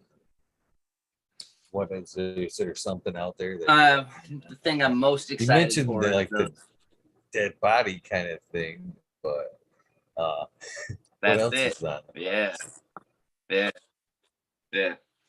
No, that's what I'm most excited about, is that it's P1 stock, man, straight from friggin' Afghanistan, like straight off the friggin', you know, the real deal fucking stuff, you know what I mean? Like straight from the source, you know. So and it has the exact like terp profile. It's got morphological characteristics, and that particular batch of seeds went through like one of the worst cold snaps of like the history of that area, right? And it still was strong, you know. So it has this durability factor built into the genes too. But those acrid, like I said, that concert weed where every motherfucker in that 100,000 stadium knows that you're here when you showed up, you know, because your bag opened up, you know what I mean? That is what I'm looking for. And I believe that came from there originally before we killed it all off, you know. So it was something like that from something, you know, someplace like, you know, probably Afghanistan, that just carried that through. And God, I hope that, you know, and in smelling these in veg, right? Like, it's like, damn, it gets me excited. Like if they were just regular, or they didn't have any started descent, you know, I'd be excited. I would be, but it was that extra, like little hop, skip in my step. You know what I mean? When I can actually like smell it, and I'm like, oh yeah. And they all smell like that, you know, and you're like, okay, this is the real deal, because they're already foul and they're just kids, you know what I mean? So I can only imagine kind of what's going on there. And that's what I like to smoke. I like that nasty. I mean, I don't want it to be nasty. I mean, I don't want to taste dumpster, but it's that raw fuel, chem, earth, armpit, like heavy duty stuff that, you know, like you take it in and it's fucking powerful. And then when you blow it out, you're like, God damn. And it just leaves that lingering dankness on your breath, you know what I mean, that you just can't get enough of. You know, it's hard to describe that taste, man, but that fuel, that real skunky fuel, bull rider P91 esque type tones coming through there, you know, like it's gets me excited, bro. So I'm excited for that. I'm excited that I'm going to use the males all in there too, and I'm going to use that to pollinate a bunch of my stuff, you know, the stable. So that dead body goes to Pam, dead body goes to, you know, the Royal, it goes to the OGs, it goes to the cool stuff. So it's going to have, you know, we'll have some ice cream cake that it goes to. So you get the, you know, some dead body cake or something, you know, it'll be really, really nice. Like stock to use, to play with, and to open up, to have, and then to work the line. Cause I want to work that line in pure. I want to make sure that it stays pure. and then I want to work it to where it becomes my area, my terroir, my strain, my worked line here in SoCal in this little zone. My pure line. So whatever happens over there in Afghanistan, God help the people or whatever, what's happening. If some of that stuff gets killed off or taken out, at least we got pieces of it that'll just continue on, you know what I mean, on the farm somewhere, So I'm gonna keep that stuff, and I'm gonna work it pure, but I'm also gonna send it out into some stuff for some fun, So that's what I'm excited about. I'm really stoked on that. So I can't help but wonder, do you already have some fun names dealt out? There's a lot of places you can go with like a dead body skunk. Or do you like wait until it's harvested and you're smoking it and you know what I mean? And no, I you're wait. like, I usually this is booty I totally shorts right here.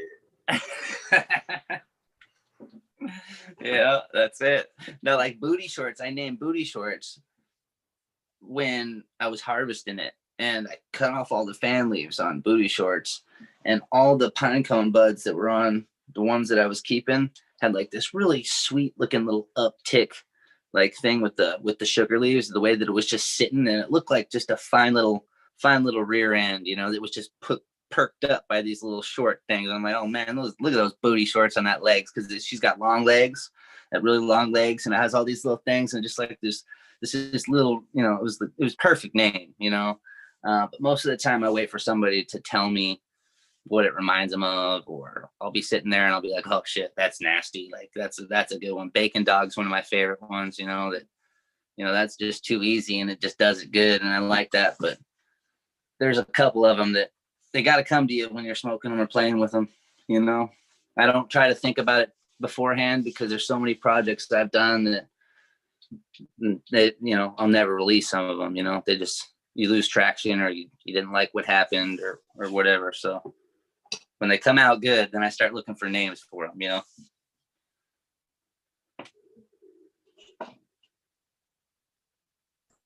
Right on. Big Son in chat has Mr. Big Son, please go back and watch the earlier half of the show. He's kind of already answered the first part of the question, which was mothering, pretty much out for using it for mother fem seeds, which is he's gonna pretty much hit that one a little bit. But he does bring up another good question. He's asking, what do you think about seeds grown with produced with some synthetics versus like seeds produced with in an organic environment, soil versus like cocoa produced seeds? I don't really. I've never seen a definitive difference between the two.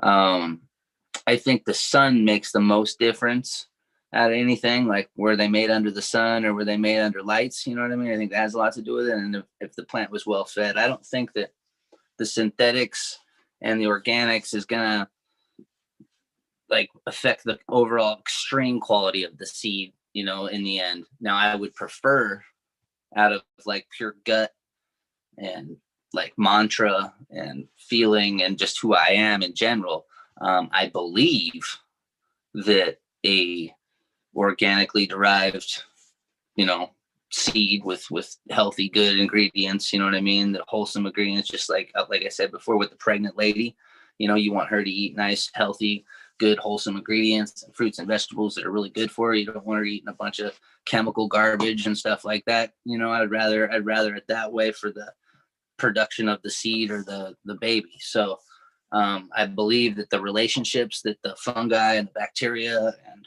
all the soil food web has to offer when you don't disable them with the synthetic stuff, or stunt them or whatever, I think that having that has an effect. I think that the source of the ingredients has an overall wholesome effect and makes me feel better about it.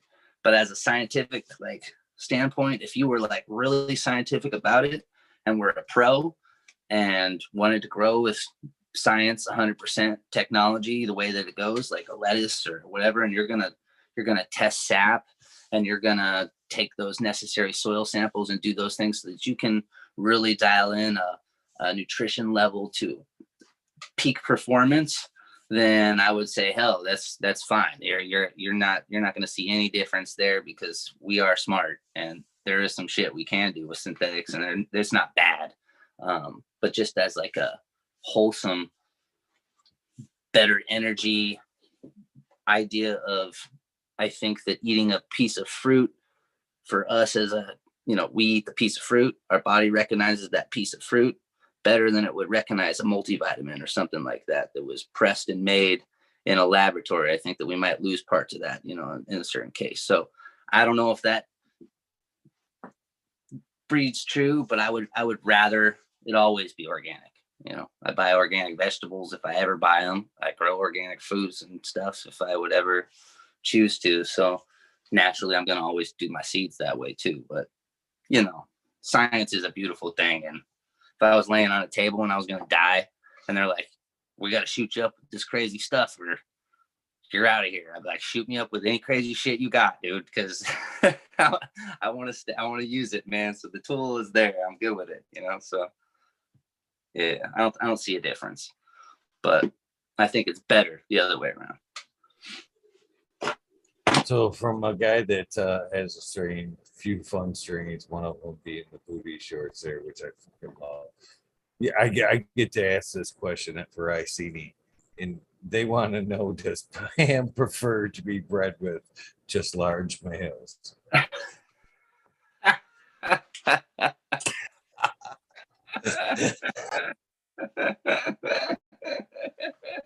I love it, dude. That's the greatest question I've ever gotten, dude. That's awesome. That's fantastic.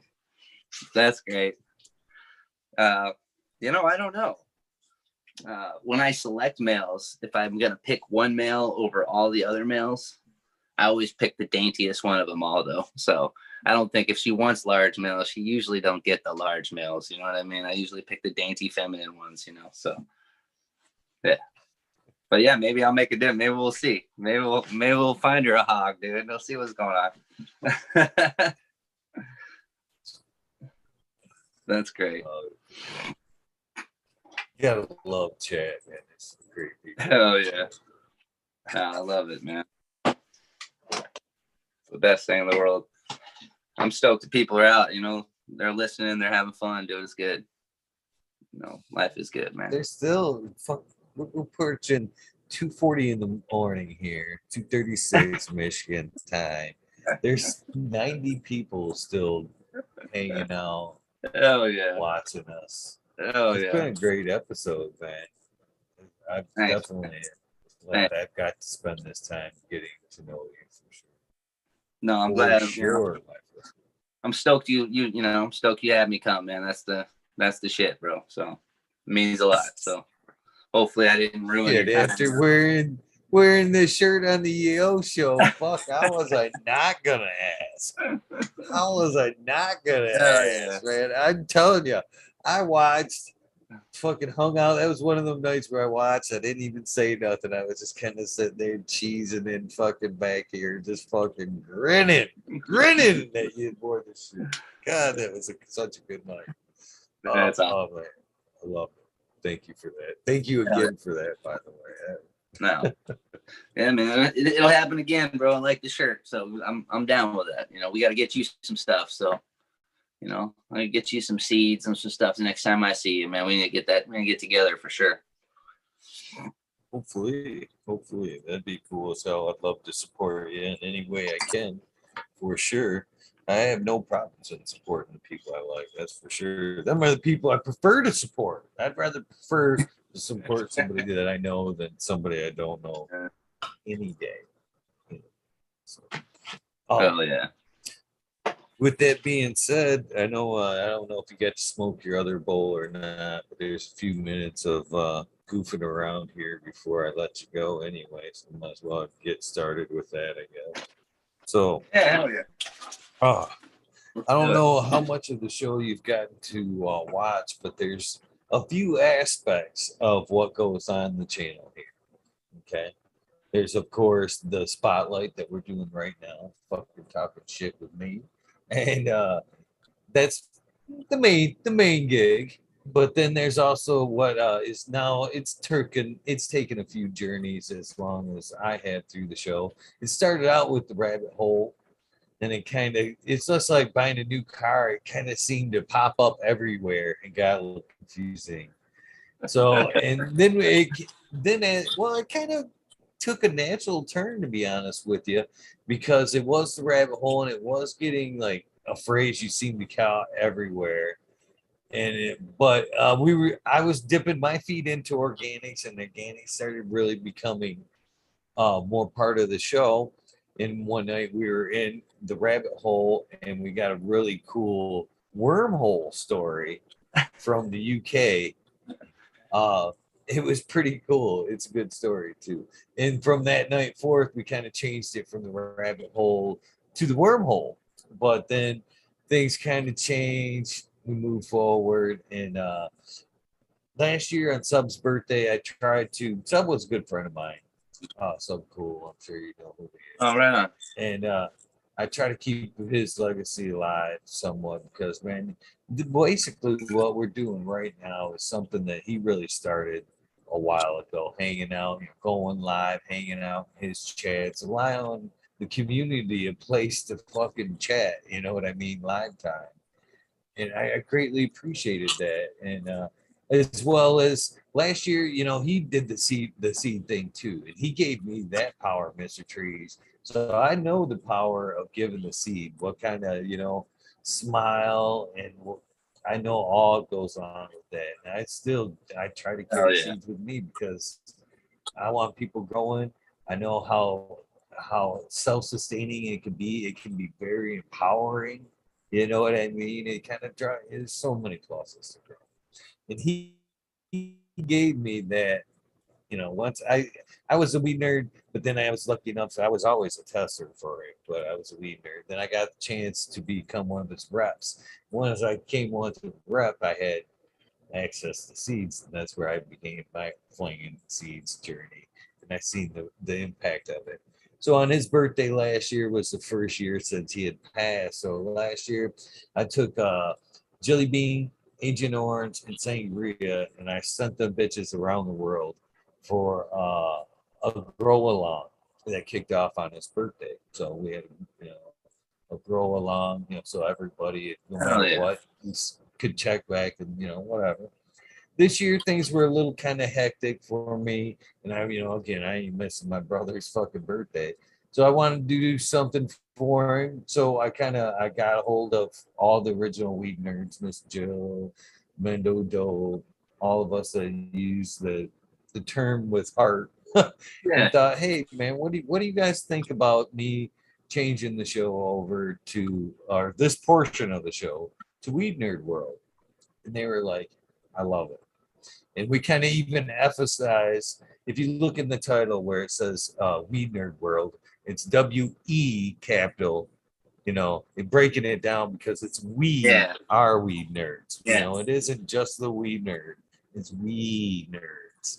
So hell yeah. Since you've done that's part two of what happens on the show here or the channel. And of course, the organic takeover with Smiley's another aspect. Hopefully you can come back and talk a little smack with Smiley on the takeover as well. But so you've done the first portion of the show, and that opens you up to Weed Nerd World.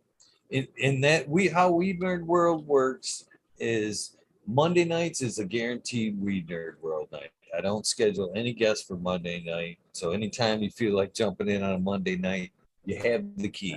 No invitation needed. It's a strictly I want to basis.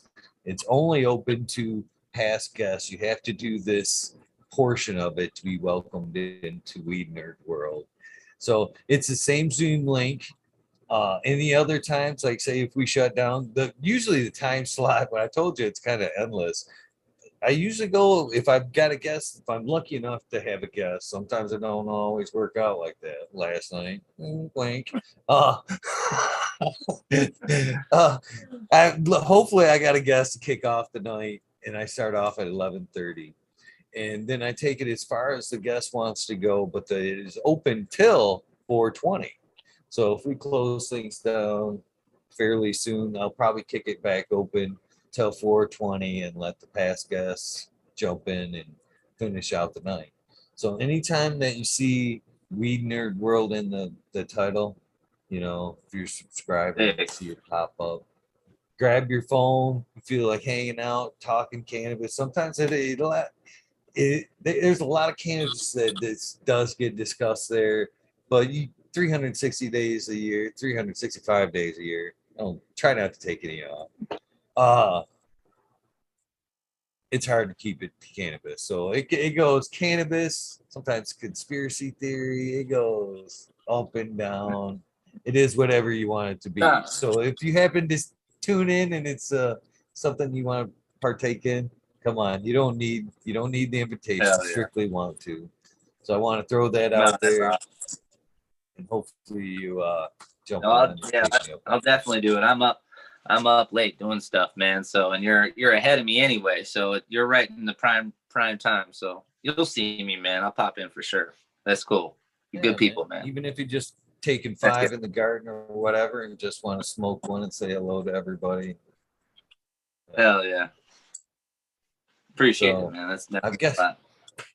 Well, hell, it's my pleasure, man. It's worth it, man. You've been a hell of a guest. You're obviously a great guy. So why not? Why not ask you to hang out a little bit more, man? You know what I'm saying? And that's what it takes sometimes, enriches everybody's life, is, you know, as much goodness as you could possibly surround yourself. One other thing that before I let you go that I'd like to get from you is I do this crazy thing called the sound bite. Basically, I don't use them right away. I kind of wait for let the things die down a little bit, and I use them for a reminder. But basically, it will be a commercial for this episode. So this is a corny thing I call the sound bite. It's just like all the old school radio identifications. Hey, this is Paratera, and I'm on C-Rock. This is no different, except in my version, it's, hey, I'm Eagle, and I'm on fucking Talking Shit with Eagle, episode 520. You put whatever you want before or after, as long as it's kind of got that in your sound bite. I would greatly appreciate it. I will start recording right now for your sound bite. All right. I'm Mr. Trees, and this has been talking shit with Eagle. Hold on, let me do this one more time. I'm Mr. Trees, and this is fucking talking shit with Eagle. This is episode 520. Enjoy it. Have a good night. They will enjoy it too, because this was a really good episode. Tons of thank yous all night long. And this has been, like I said, man, it's going on 3 o'clock in the morning, still 90 fucking people watching. They definitely have enjoyed this episode. So I thank you very much for your time. Again, I think the first chance to get to meet you, that photo op, I very much thank you for the t-shirt incident. That made a couple of days for me. And thank you for coming on and donating some of your time to the channel, to the show, to the community. It's the most precious thing we have, and you know, I can only try to pay you back with good-heartedness. Well, I'm good, man. Have me back, man. We'll hang out more. Anybody needs me, you know, hit me up. You got questions with your trees, you need help, man, just let me know. Check out my YouTube channel, man, Mr. Trees. If you do, anybody hasn't done that, the link. Check it out. That way, you know, it helps me out. I'm trying to build that up too. And if you're into growing stuff, that's a fun place, man. So, but I'll come back. You know, you're good people, Eagle. Much love, man. Thank you, brother. Weed is 207 and the mods around here have been dropping your links all through the show. So hopefully they've been impressed and hit those links and subscribe to the Instagram and YouTube. So, thank you, brother. And thank you for putting, you know, all you do in the community, dropping that knowledge, spreading the fire genetics. That's the important part, man. If it weren't people like you, we wouldn't have shit to grow. or even worse, we'd all be growing the same shit. That's right, man. It's crazy, you know. But no, there's support each other, man. Everybody support each other, love each other. You know, it's all good. Well, that does wrap up this episode. Episode 520. I can't believe it. It's already stacking up to that kind of number. But thank you guys for tuning in. If you're not going to transfer and hang out in Weed Nerd World, then thank you for your time. If so, then take that break, fill your tray, use the restroom. I will see you in a few minutes. For the rest of you, you guys know the deal. Random acts of kindness do save lives. Please try to take time to do something nice for somebody. Again, thank you, Mr.